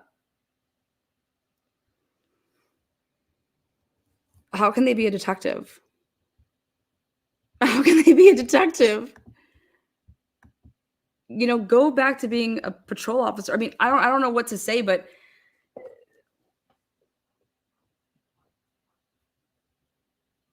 or just admit that there's a huge problem in Massachusetts and I'll leave it alone. You guys are going to clean it up. Because I think Josh is doing a great job. But this is sick. This is absolutely sick.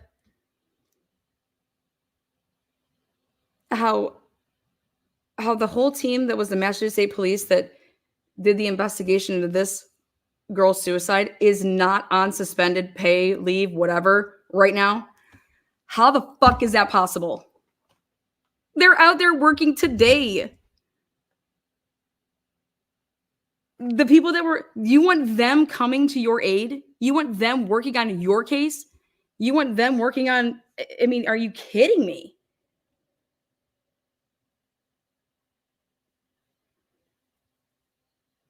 How do they have jobs right now? It's just a head scratcher. Truly is.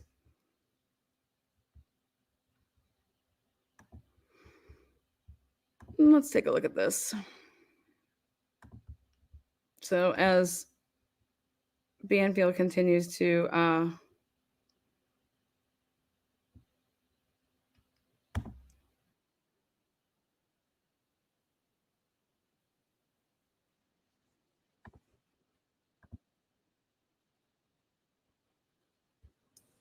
because it's really unusual for the federal government to charged a former Stoughton police officer with murder. This is one of 2 cases in Norfolk County, now under federal investigation. And as WBC's Christina Rex shows us, it's adding to the pressure already facing the district attorney's office. because it's really unusual for the federal government to swoop in and take over what otherwise would be a murder. Following the arrest of former Stoughton police officer Matthew Farwell for the death of Sandra Birchmore, it became clear that the U.S. Attorney's Office is investigating not 1, but 2 Norfolk County deaths. I did not. That's correct. Testimony in Karen Reed's trial revealed that federal investigators had hired experts to look into John O'Keefe's death. Very little has been revealed about that investigation, and there have been look no at that indictments. picture. Good afternoon. Look at this picture. Look at this right here. Very little has been revealed about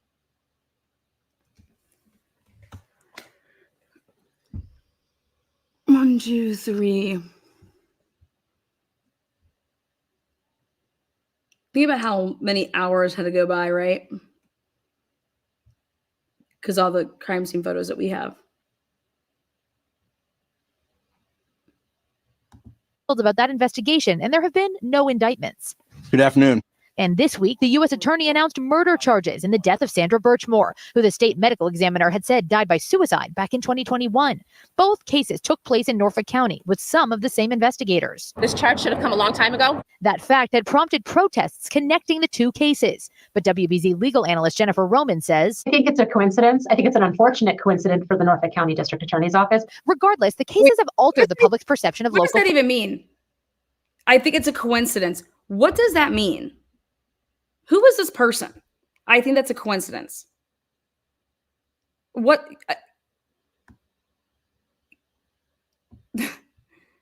As the cases have altered the public's perception of local police.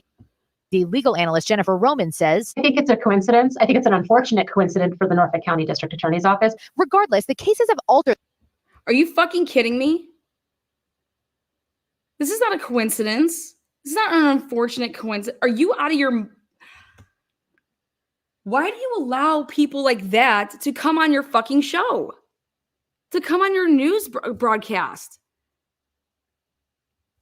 Do you know what she's basically saying there?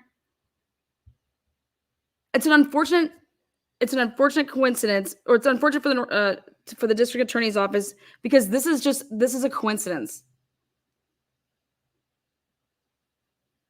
What the fuck are you talking about? It's the same Nick G, who extracted the phones. He did them in both cases.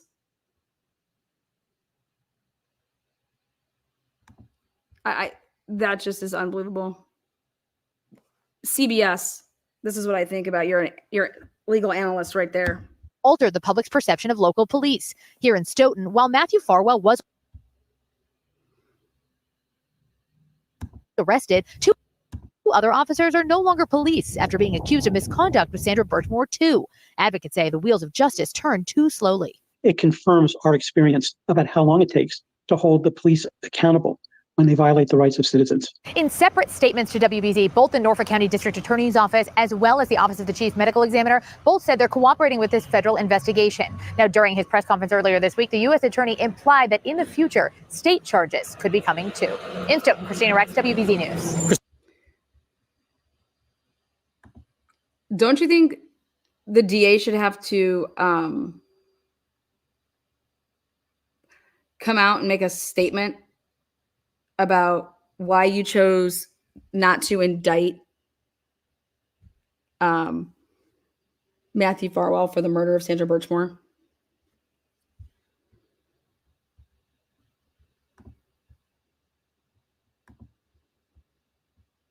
Like, they made that decision. Like, what the fuck are they doing?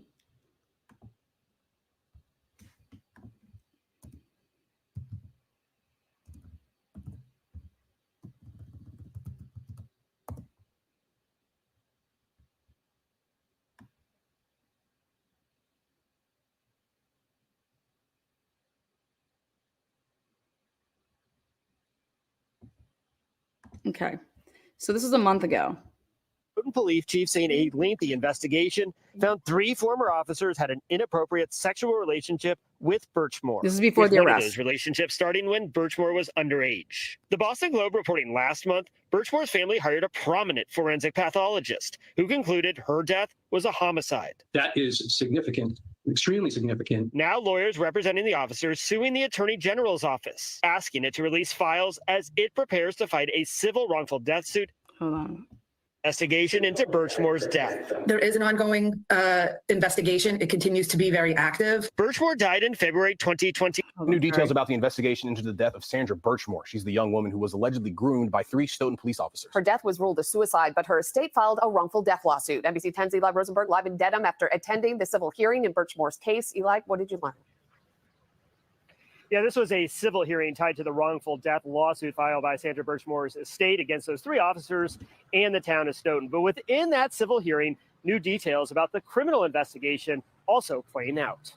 I just want Sandra Birchmore to get justice for herself and the child that she was carrying. In recent weeks, the justice for Sandra Birchmore's social media accounts exploding in popularity. The engagement has been amazing, and people are upset, rightfully so. For the record, Colin. But now new details on where things stand surrounding the investigation into Birchmore's death. There is an ongoing investigation. It continues to be very active. Birchmore died in February 2021. Her death ruled a suicide. When she died, she was 3 months pregnant. Our investigation discovered that A year later, the Stoughton police chief, saying a lengthy investigation found 3 former officers had an inappropriate sexual relationship with Birchmore, with one of those relationships starting when Birchmore was underage. The Boston Globe reporting last month, Birchmore's family hired a prominent forensic pathologist who concluded her death was a homicide. That is significant, extremely significant. Now lawyers representing the officers suing the Attorney General's office, asking it to release files as it prepares to fight a civil wrongful death suit filed by Birchmore's estate. My client has one opportunity to prove his innocence here, Your Honor. To the extent that there is a homicide investigation taking place that, the Attorney General's office is not handling, it would not do anything to interfere with an ongoing homicide investigation. So the hearing lasted about 40 minutes.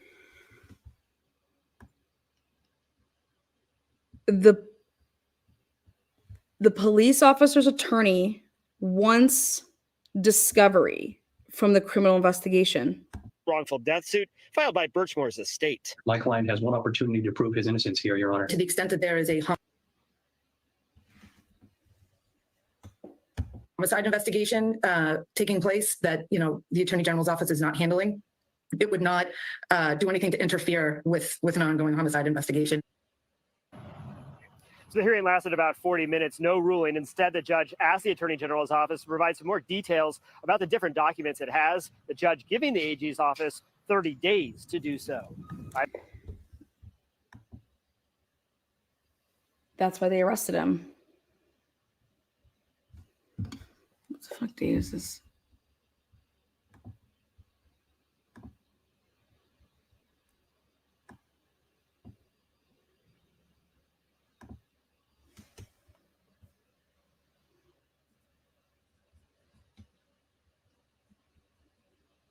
What day was Matthew Farwell arrested?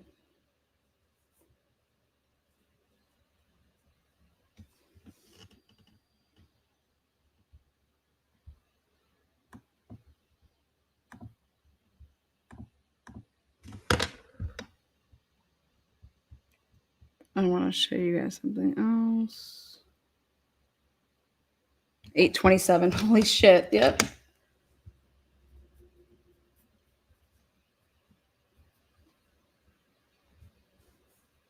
You have 30 days.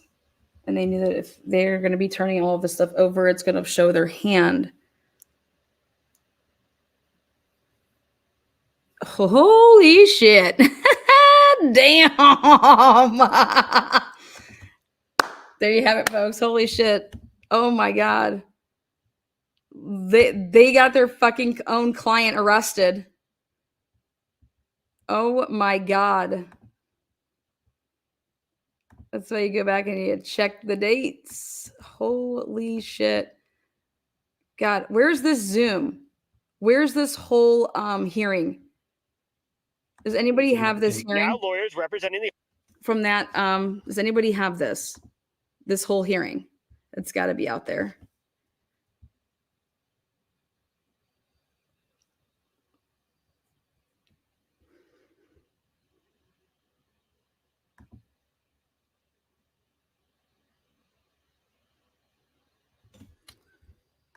Let's see. It'd be Sandra Birchmore civil.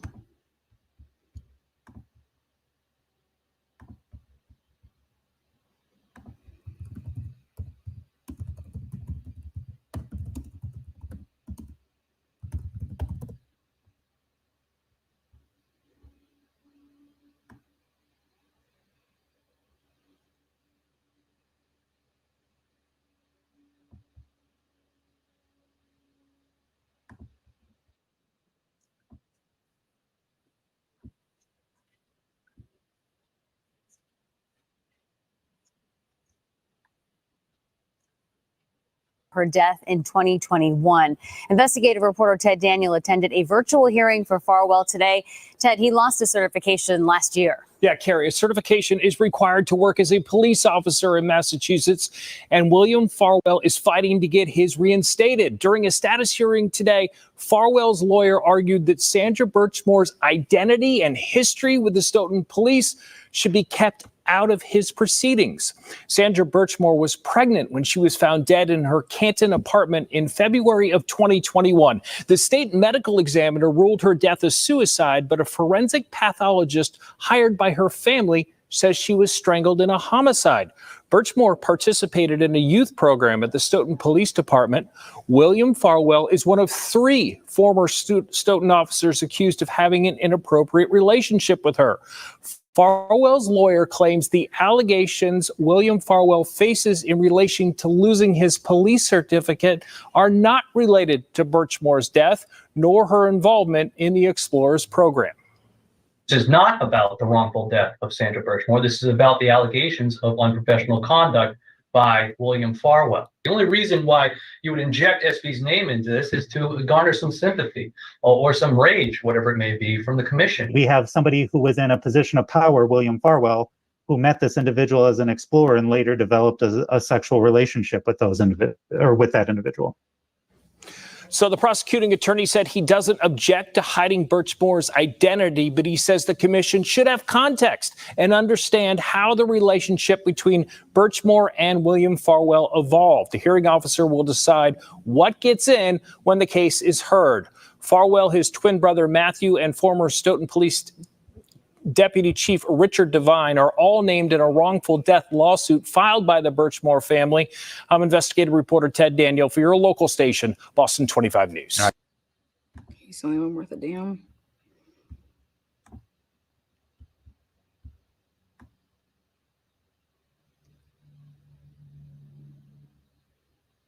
Really?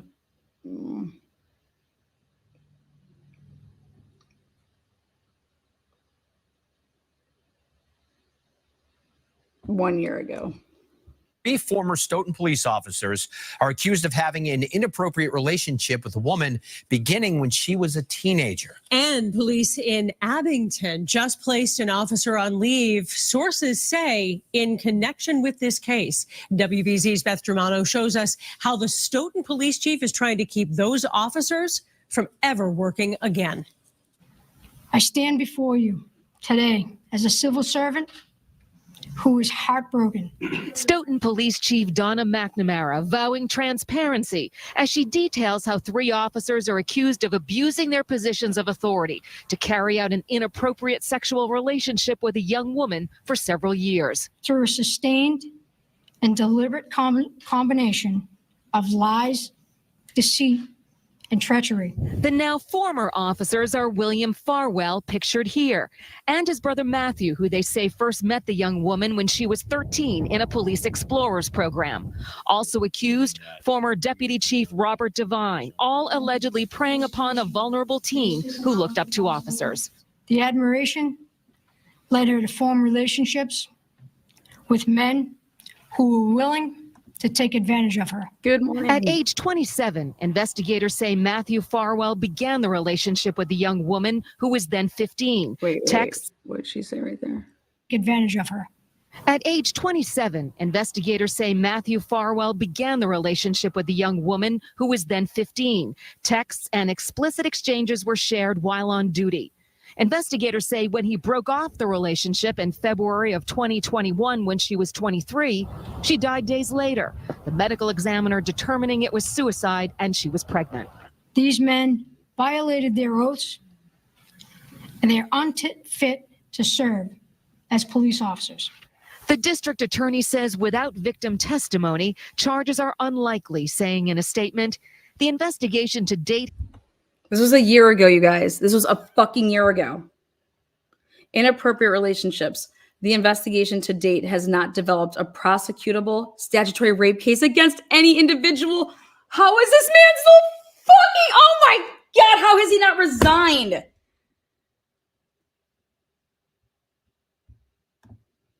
You fat fuck. I'm gonna get hot over this.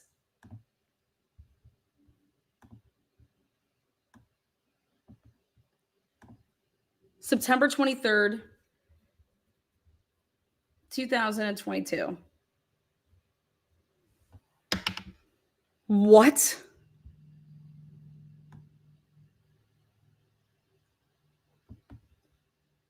Date has not developed a prosecutable statutory rape case against any individual, but the chief makes clear what the investigation has developed. The scope of this problem in our agency has been identified and pulled out by the roots.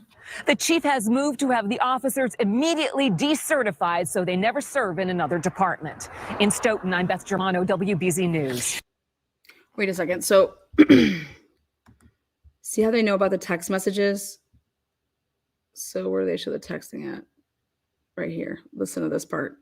The relationship with the young woman who was then 15. Texts and explicit exchanges were shared while on duty. Investigators say when he broke off, they had this, they knew this. They knew the text messages existed 2 years ago. In the text message exchanges, admits to taking her virginity. And this fat fuck DA has the balls to release that statement, knowing that. How are these people not arrested? Fuck losing jobs. How is this man not obstruction of justice? Just because I just can't. I just can't. 2 years ago. 2 years ago. off the relationship in February of 2021 when she was 23. She died. Wait, listen to this. The relationship and young woman who was then 15. Texts and explicit exchanges were shared while on duty.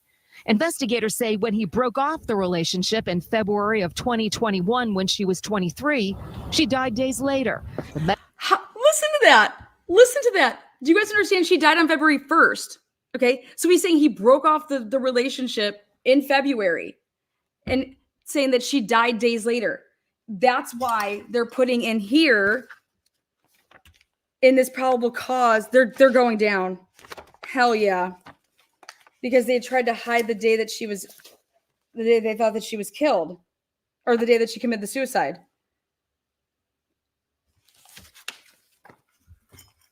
Oh my God. I'm telling Turtleboy, love you to death. You're wrong. They're going down. Turtleboy and the two dudes he interviewed, they said that they don't see John Fanning getting arrested. They see him having a job next year at this time. Not possible. The medical examiner determining it was suicide. Listen to this. Texts and explicit exchanges were shared while on duty. Investigators say when he broke off the relationship. Investigators say that when he broke off the relationship in February. In February of 2021 when she was 23, she died days later. The medical examiner. Yes! She died days later.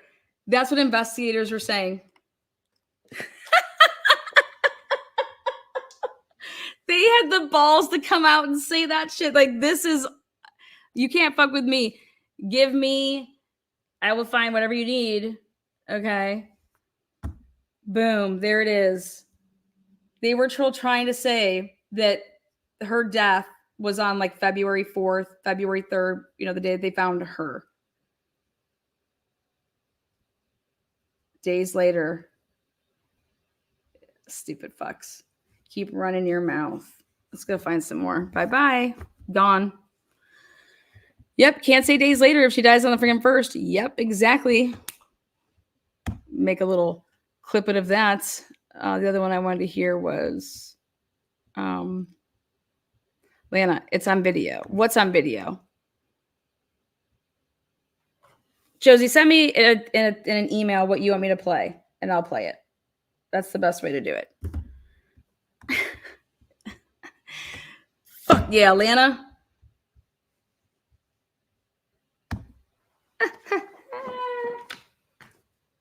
Give me a good lawyer, and we won't lose a case.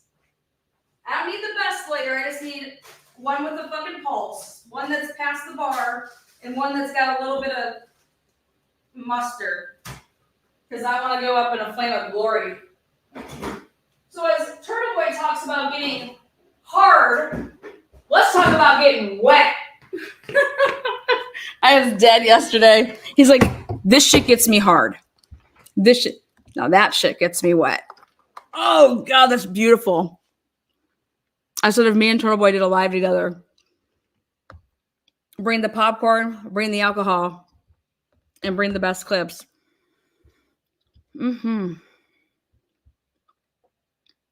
This is awesome. This is fucking amazing. I want to know what investigators are referring to. Investigators say Matthew Farwell began the relationship with the young woman who was then 15. Texts and explicit exchanges were shared while on duty. Investigators say when he broke off the relationship in February of 2021 when she was 23, she died days later. The medical examiner determining it was suicide and she was pregnant. These men violated their oaths. The DA. And they are unfit to serve. Yeah, they are as police officers. The district attorney says without victim testimony, charges are unlikely, saying in a statement, the investigation to date has not developed a prosecutable statutory rape case against any individual. But the chief makes clear what the investigation has developed. The scope of this problem in our agency has been identified and pulled out by the roots. The chief has moved to have the officers immediately decertified so they never serve in another department. In Stoughton, I'm Beth Germano, WBZ News. Good job, Beth. Former Stoughton. Good job, Beth. Make sure you guys write Beth and tell her she did great. God. Fun fact, William Farwell's last meetup with Sandra Birchmore was January 10th. Well, that's an interesting day. That's the same day that that the call came in.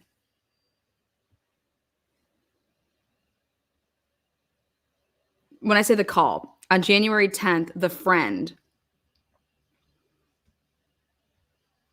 Holy shit, really? How do we have proof of that? Do we have proof of, is it in here? Because if you could send me that, because it's a very important date. You said, wait, you said January 10th or January 20th? January 10th. Interesting.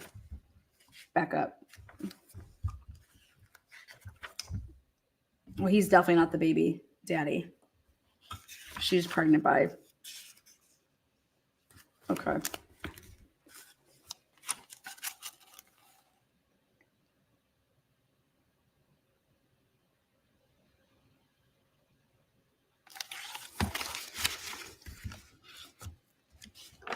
What a little liar. He told her he was working on February 1st and couldn't go over there. He said if he was working, it would have been earlier. Okay, let me ask you guys a question. Oh, I guess he was doing it. What detective, like he was on the clock. He was working nights. So was he like a second shift, third shift detective? Anybody know that?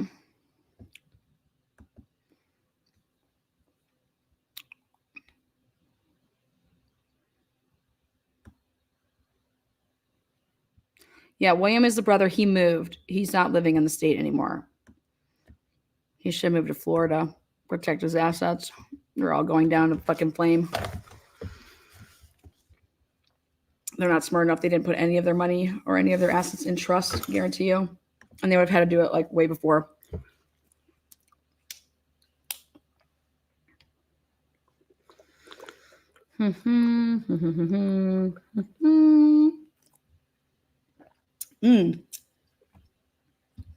I got something from, I know that somebody wanted me to look in. Let me see if I can play this. I got something else.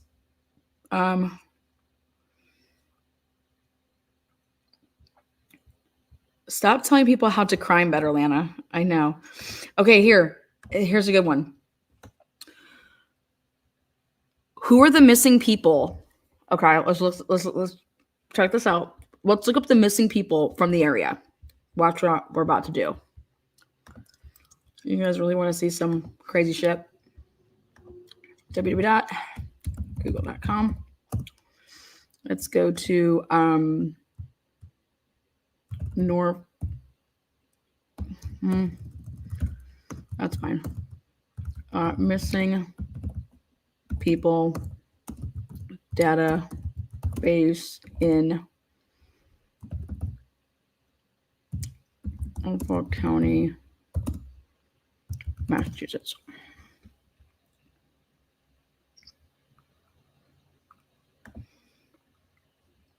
Okay, let's see. Where's it? Where's the list?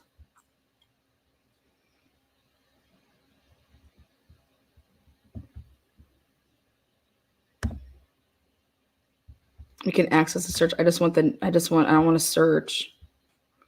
I just want the list. What the fuck?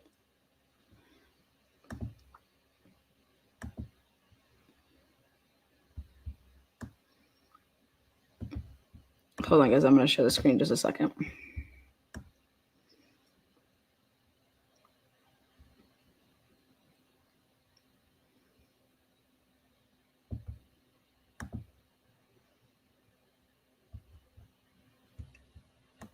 Okay.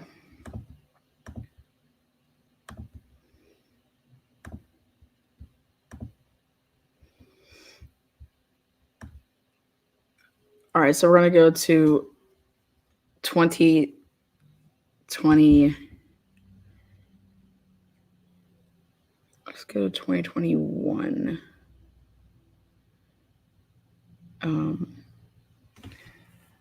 When did they have a little hiatus break? Actually, let's go to 2020 because of COVID.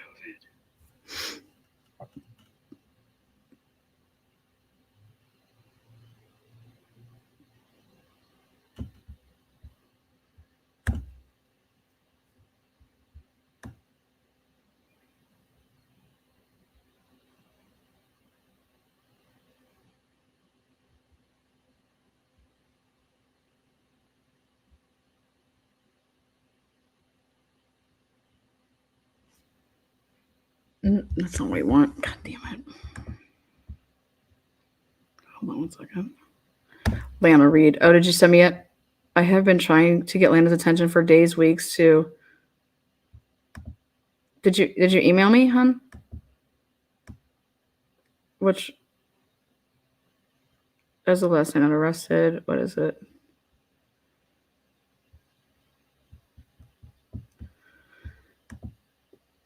He was a sex offender, Detective Albert and Lang, first on scene. Are you talking about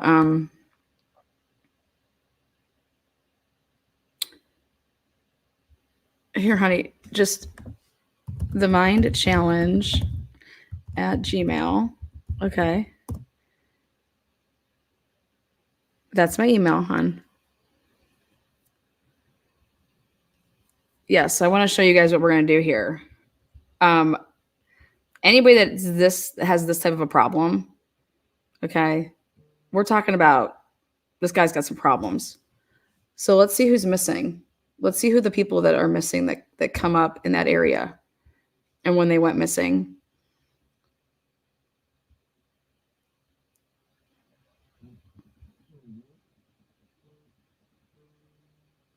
Lana, read. I just read it all.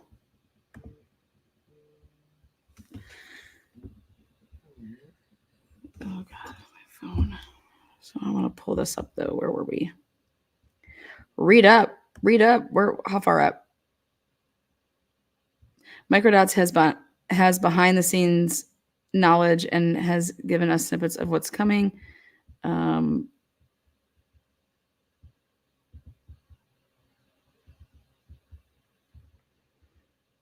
We need a name of the friend. Who is the friend that she owed the money to? Okay. Did that interview ever come out? I thought that the guys did that in their little podcast, but did they ever release the name of the friend?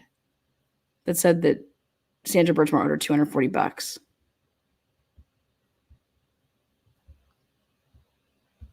Now, while I'm doing that, I want to pull this back up. And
do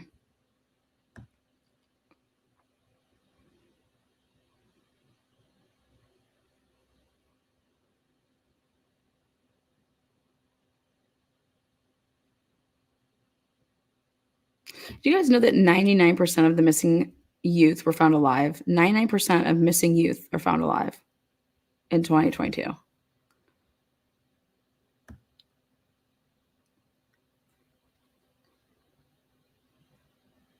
Interesting. Hello. Come on in. This is terrifying. You've read it now, love. Okay, good. Thanks. Sorry. No names mentioned. All right. Well, I'm going to pull a little. We would like the name of the cop that told Farwell. Well, we're working on that.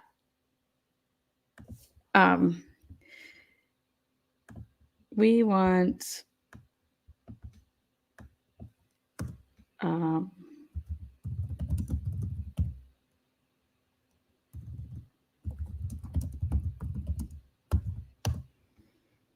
missing people, Boston Police Department. Here we go. Let's see what we got. Okay, I'm going to share the screen. So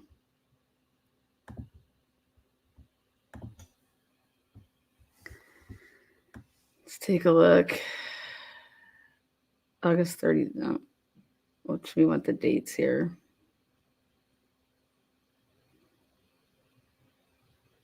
August 12th, 2024. Okay, she's an option. Boston Police is seeking the public's assistance in efforts to locate 15-year-old.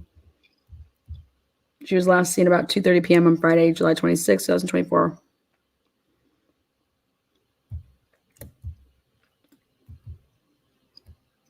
What the? Read more.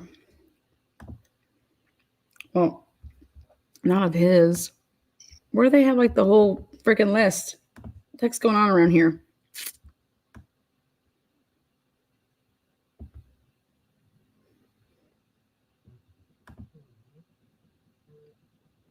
Here we go. Did it switch the page when I did that? Okay. I did hear it discussed. I had never heard a name. Good morning, everybody. Right before, if he would have gotten wind, I'm just saying he's sick. If he would have gotten wind that he was going to be,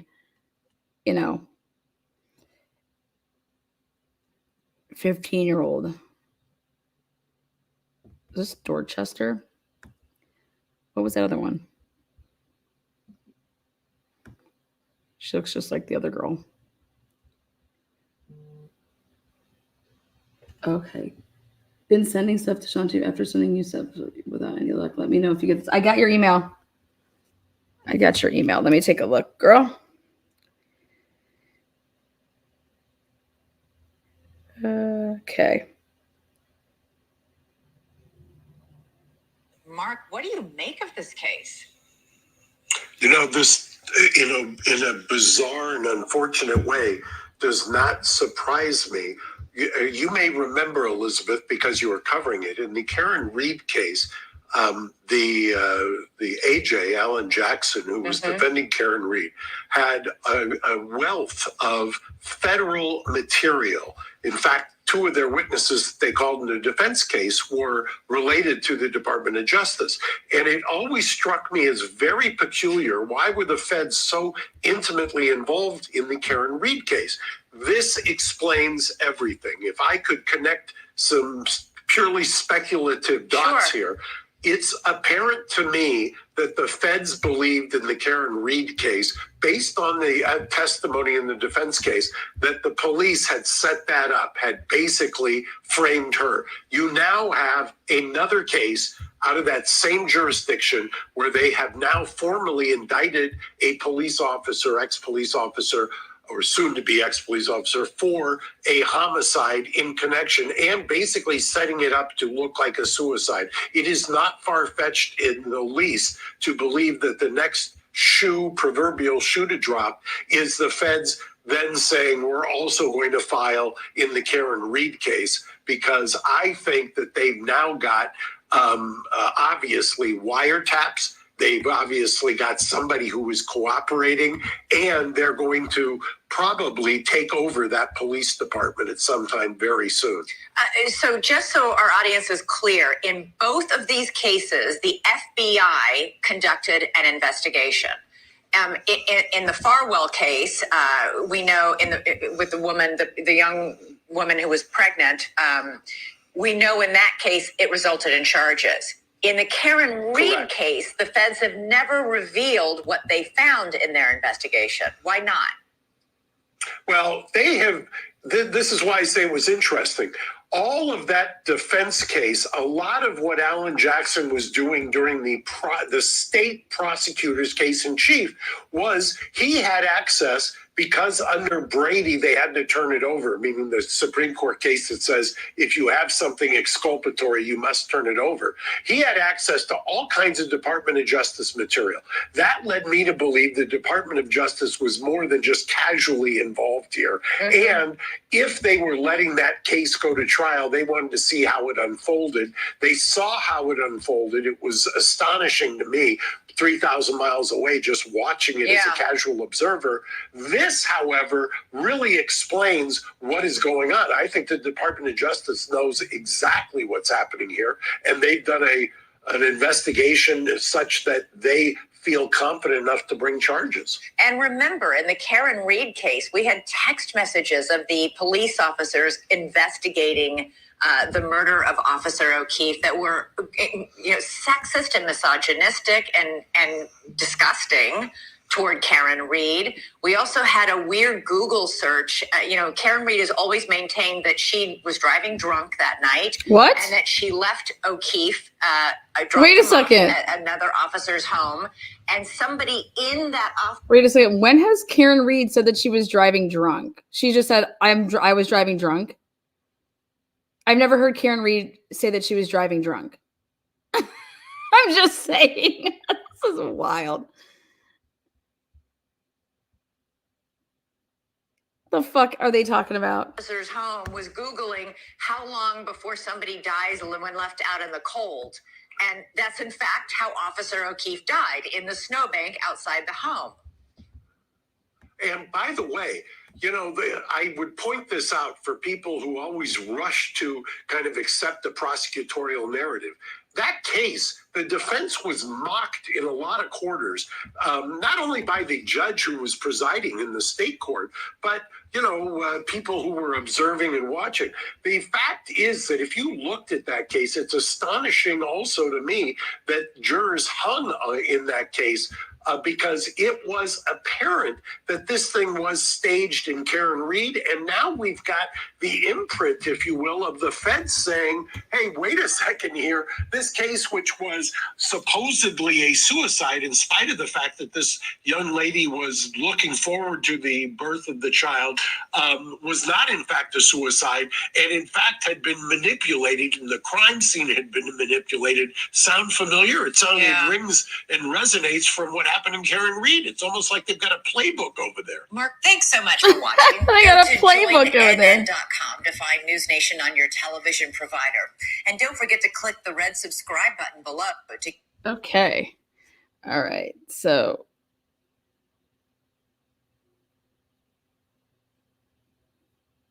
where was Boston's Finest filmed? Anybody know where Boston's Finest was filmed?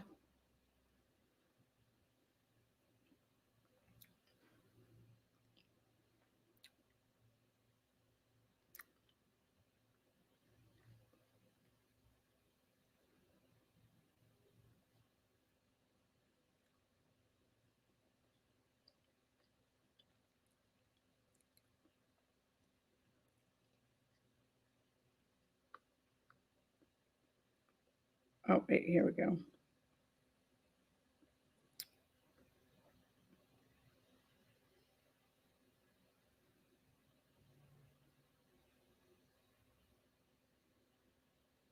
Fred says this is the first step toward justice, but only a first step. The Stoughton Police Department has released the results of this 19-month internal investigation. This investigation started when 23-year-old Sandra Birchmore was found dead in her apartment last year after having committed suicide, the investigators determined. Those investigators also determined that Birchmore had been having inappropriate relations with 3 Stoughton police officers. Now, according to the report, one of those officers had known Birchmore since she was 13 years of age and began a relationship with her at age 15.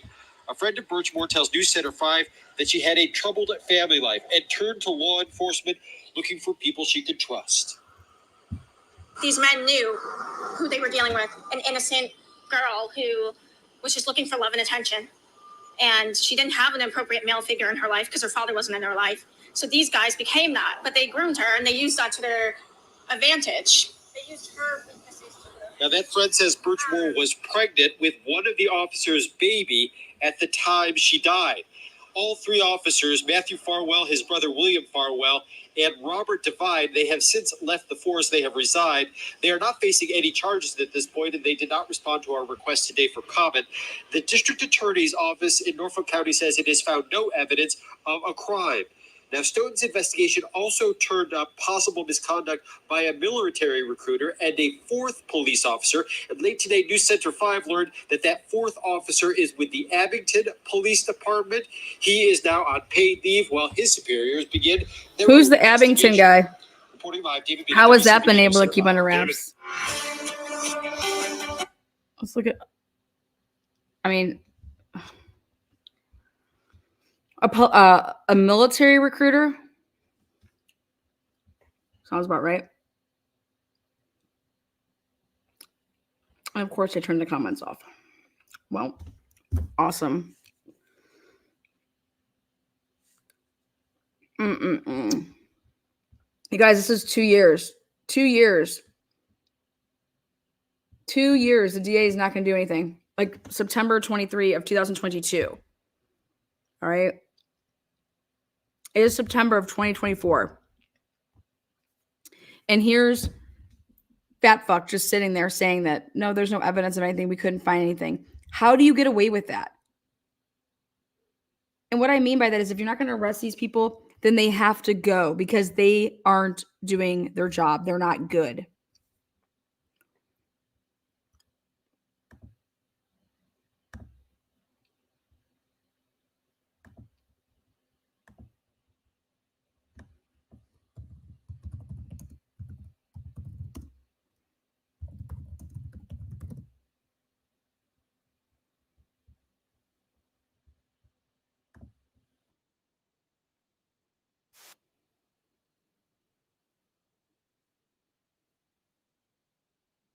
While an outside independent Chief Rafferty has placed Kevin Albert on paid administrative leave, while an outside please be quiet. While an outside independent. We have some developing news tonight. You just heard there. The Canton Police Department placed Detective Kevin Albert on paid administrative leave. The announcement came during the Canton Select Board meeting this evening. An independent probe is underway into his behavior while investigating a case with Michael Proctor 2 years ago. Also tonight, Kevin's brother, Chris Albert, who serves on the board, apologized for his recent verbal altercations that were in the public eye. We want to get right out to our NBC 10's Erin Logan. She was at tonight's meeting that was very contentious. She's joining us live there in Canton with the latest developments. Erin. This is all sick. Well, Priscilla, the biggest revelation is that Officer Kevin Albert has been placed on paid administrative leave since June 13th. His brother, Select Board member Chris Albert, also issuing a public apology, as you mentioned. But before all of this, a lot of heated public comment. The investigation and the evidence collection was gross incompetence at best. It started out calm. Does the chief recognize the missteps that have occurred? And quickly turned chaotic. Take your hands off! Speakers going over the public comment time limit, getting heated. Most of the comments centered around the Canton Police Department's initial investigation into the murder of Officer John O'Keefe in January 2022. Your chief of police, your select board members are part of a cover-up.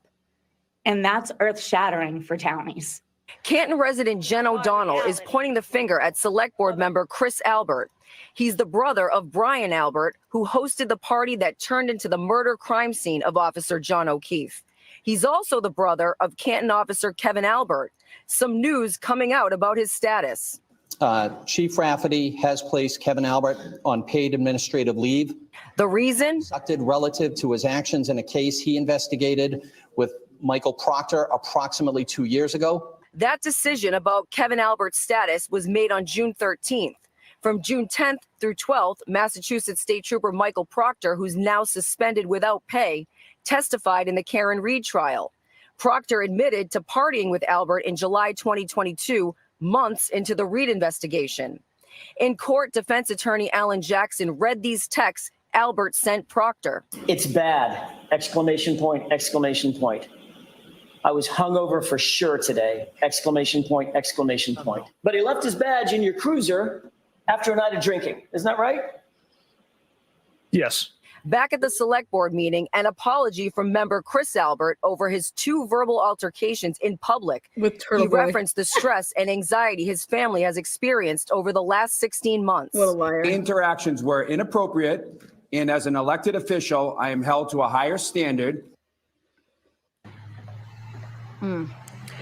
Some of the residents, despite the apology, feel so much damage has been done since the murder of John O'Keefe, a handful even calling for receivership of the Canton Police Department. Live in Canton tonight, Erin Logan, NBC 10 Boston. Okay. Well, here we go.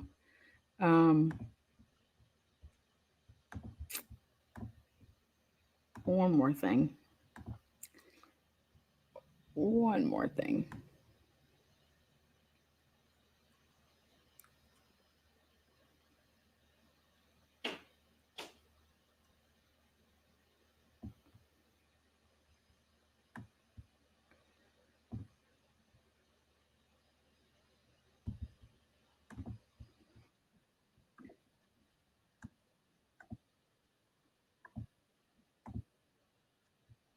They've put themselves in harm's way.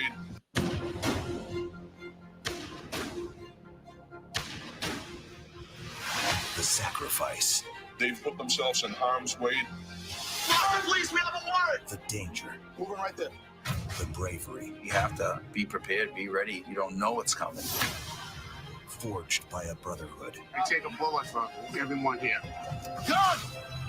Boston's Finest, a real-life crime series, premieres Tuesday, November 26th at 9. There he is. There he was. Look up to the right. Boston's Finest. Isn't that him right there?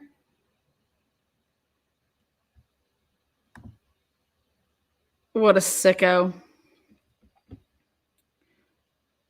Who's that off to the right there? That's him. Jesus Christ. I think Mark Wahlberg has some explaining to do. A real-life crime series premieres Tuesday, November. It is a goddamn real life crime series. It's unfolding right now.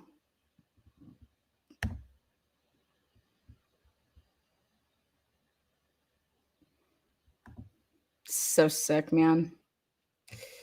So sick. see.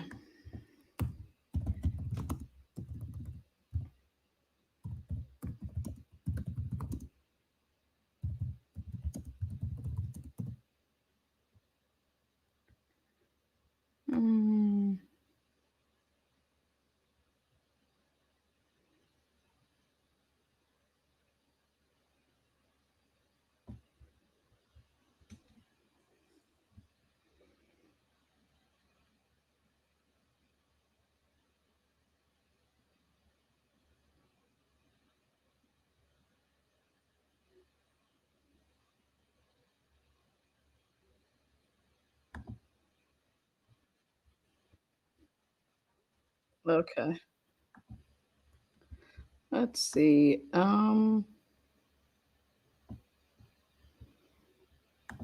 This is from 9 years ago, I think.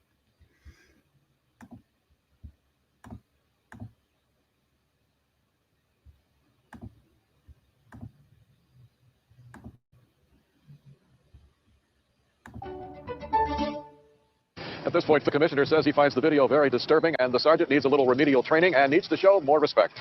What's going on here? I was just filming and what happened down in Baltimore. Edgeworth Street, Roxbury. Lawrence Dugan taping a group of police surrounding a teenage suspect. Sergeant Henry Staines comes over. How's it going? No, they're good. Just like filming? Yeah, that's it. You want to jump in the cruiser with us, okay? Why do you say that? I don't know. Just might be interested in getting some real life footage. I thought that meant that I could be arrested. Everyone has a right to film, and I think that's more of a retraining issue. We've already talked to us. Did you hear that?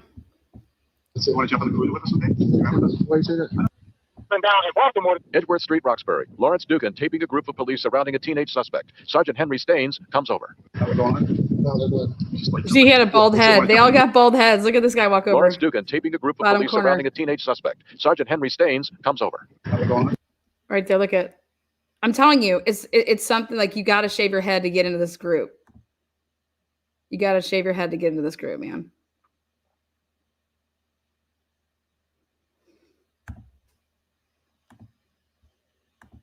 No, they're good. Just like filming? Yeah, that's it. You want to jump in the cruiser with us, okay? Why do you say that? I don't know. Just might be interested in getting some real life footage. I thought that meant that I could be arrested. Everyone has a right to film, and I think that's more of a retraining issue. We've already talked to us Staines here. The chief has. We've already been counseled, but the minute we were made aware of this, Jack, we were all over it. Police brass say the sergeant was wrong, but was caught up in the moment after apprehending a teen with a toy gun. There's no way you can tell that this is a replica. A gun which looked real when he flashed it before Lawrence Dugan. What is that? This is why we're here. And I don't know why you're here. Post video of this. See that? Yeah. See that? Yeah. That's why we're here. Okay. Have a good day. Okay. All right. I was afraid to the point where I began to laugh about it, but the laughter was out of fear. It is a disturbing video, but I think under the circumstances, I think after just chasing this young kid down and realizing, this kid very well could have been shot, but, his conduct obviously is something we're going to deal with. I think he has to be obviously a lot more respectful. Sergeant Staines has 18 years on the force, well respected on the street, never had anything before internal affairs before this. Tomorrow, he, the videographer, and the chief of the department all sit down to talk it out at headquarters. Sit down to talk it out. What is there to talk out? There's a citizen filming. Okay? He's not a film. You want to get in the car? Like, fuck no. That's just wild. 9 years ago. Told you it's just a pattern. It's a fucking pattern right here. Season 2, episode 2, Brian Albert says, quote, "We all have to be on the same page to make it work," right before they head out to catch a bad guy.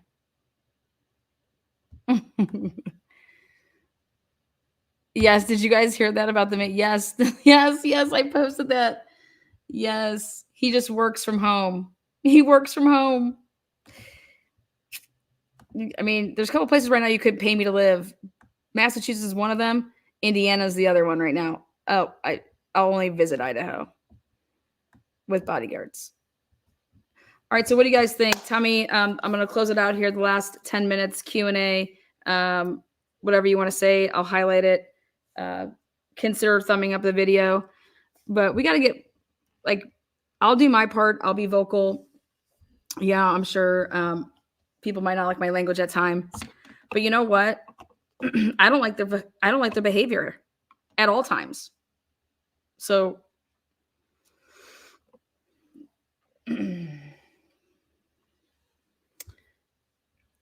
Donnie Welber says that they are not just filming, they are getting into the daily lives of Ellie and Boston's Finest. Donnie can just go sing a song with New Kids on the Block. They're touring right now. They're on tour with Paula Abdul. Hopefully nobody gets her pregnant. Yeah.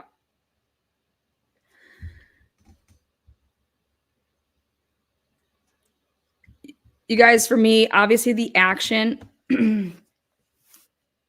we all know what these people have done. When I say these people, these 4 officers now, right? Like, we know what they did. They're going to go down. But I think the bigger problem here, in my opinion, again, it's a bigger problem, because a bigger problem is when something continues. And so the bigger problem here is that the people that knew that this was going on and that were either part of the cover up or looked the other way or purposely did reports and did their work. Oh yeah, I could say I looked through it. I just didn't find it. There's 32,000. I could have missed these. You know, those people, in my opinion, okay, are, I'm sorry, I'm going to say this, but like, I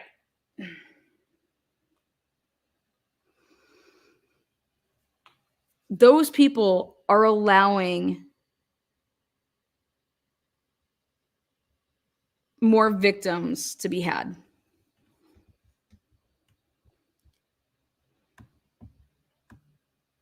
You know, you're an accomplice after the fact. You could fucking hit them with all these. That's what they do to us. Okay. Do you know what they do to us to get us? They throw the book at us, right? And then we plea to something stupid, right? So why aren't we throwing all these things?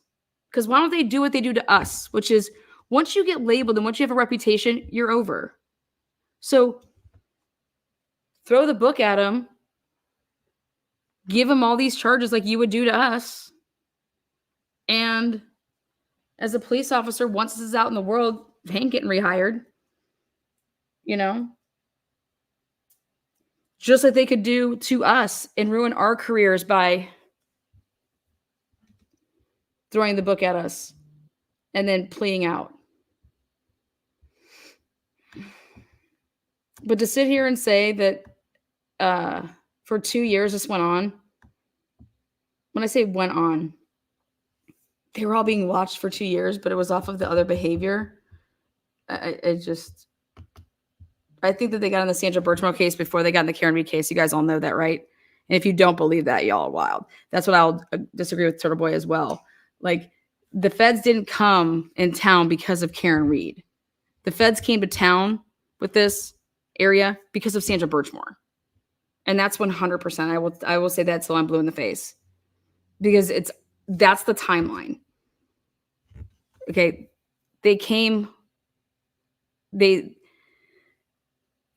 That's why there's an arrest in the Sandra Birchmore case before, like, well, when are they going to start taking down stuff in the Karen Reed case? Well, because they've been doing all of this. So see how long it's taken them. So he thought that time had passed. I'm like, Sandra Birchmore, this just happened in 2021. What are you talking about? It doesn't even make any sense. 2022 is when the John O'Keefe incident happened. Sandra Birchmore was only a year before that.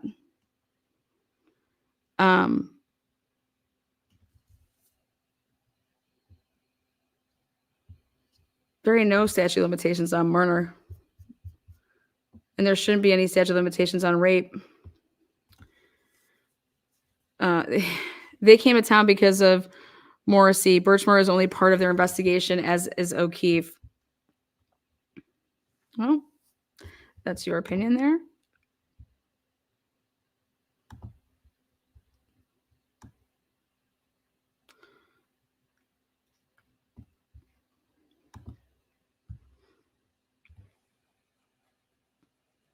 I want to know what cold case Kevin Albert and Proctor were working. Or do you think that he was just saying that on the stand that they were doing something?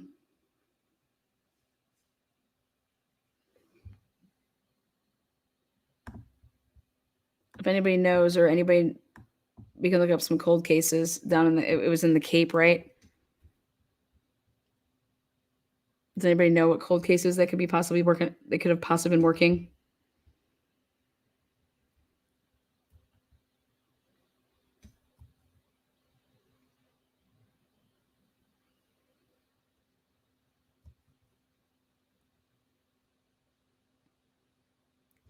That's not true. If you read the documents, it's 100% not true. The feds investigate murders. It's just not true. Hence, they just arrested somebody for murder. They didn't arrest somebody yet for corruption. So I don't think that you should be saying this because it's just not true. Where did the feds just arrest anybody for covering up or corruption? I haven't seen that. Have you guys? Where are the feds at for that? Where's there been an indictment for John Fanning for covering up? No, they arrested Matthew Farwell for what? You guys, I think it's great. They got him on wire fraud scheme because that's how creative they were to see that he was getting direct deposits and he was frauding us by saying he was working. Here we can show that he wasn't working on these days. He's accepting wire transfers that started and originated in a different state and then hit his account. Boom! We just got you for fucking fraud. That's the type of shit I'm talking about. That's the type of shit they would do to you and me, right? Boom.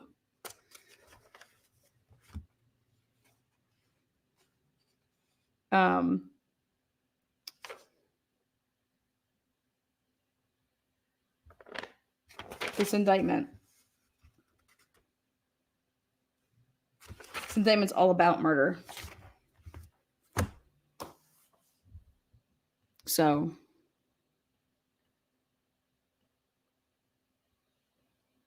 yes, I think they do.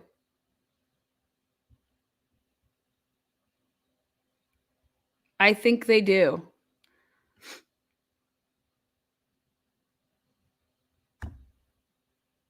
We're going to do one fuck of a FOIA request with schedules.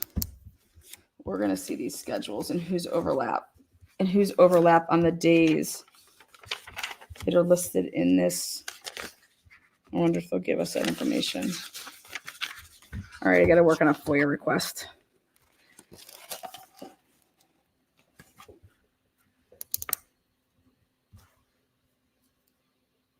We should be able to get Proctor's schedule. Qualified immunity protects police from the law. Yes and no. Josh Levy spelled it out. Farwell was indicted by the feds for killing a witness.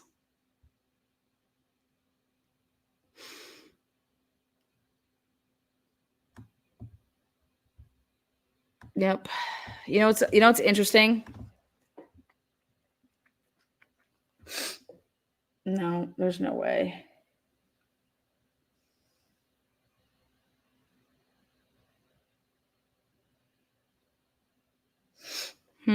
A witness to what?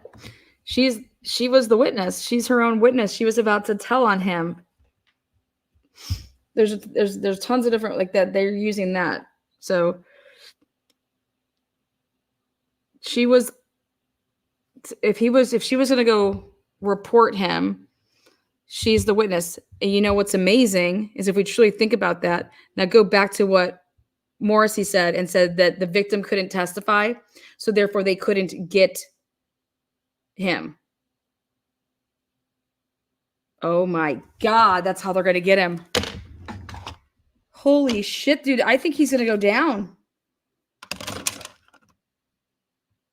I got to go. Go back and replay what the district attorney said in quotes. Unless the victim testified.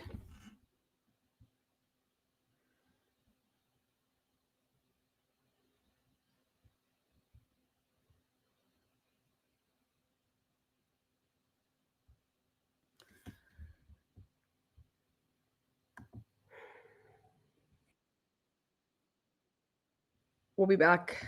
See you guys on the flip side.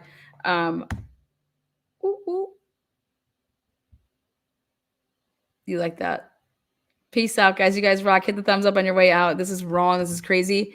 But based on what the district attorney wrote, that we have to go back to that. Hold on. I want to play this before we leave.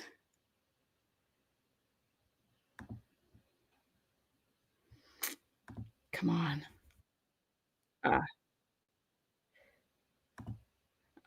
September 23rd, 2022.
Was a teenager. The report names Matthew. In Stoughton, a 19-month-long internal investigation has uncovered 3 former police officers allegedly had an inappropriate relationship with a woman who they met when she was a teenager. The report names Matthew Farwell, his brother William, and a former deputy chief, Robert Devine. The police chief says, the current chief, that those 3 men met the woman when she was a teenager and when she was part of an explorers program run by the department. The investigation uncovered hundreds of explicit text messages. The woman died last year after Matthew Farwell broke off their relationship. Her death is still under investigation. The chief is now seeking to get all 3 men decertified so that they can never be police officers in Massachusetts ever again. All 3 men, the Farwell brothers and Devine, violated their oaths of office and should never have the privilege of serving any community as a police officer through a sustained and deliberate combination of lies, deceit, and treachery. They violated the policies and the core values of the Stoughton Police Department, not to mention human decency. The chief says there were 2 other men involved, a military recruiter and a police officer who works for another department. There it is. All right, guys, we'll see you on the flip side. Peace.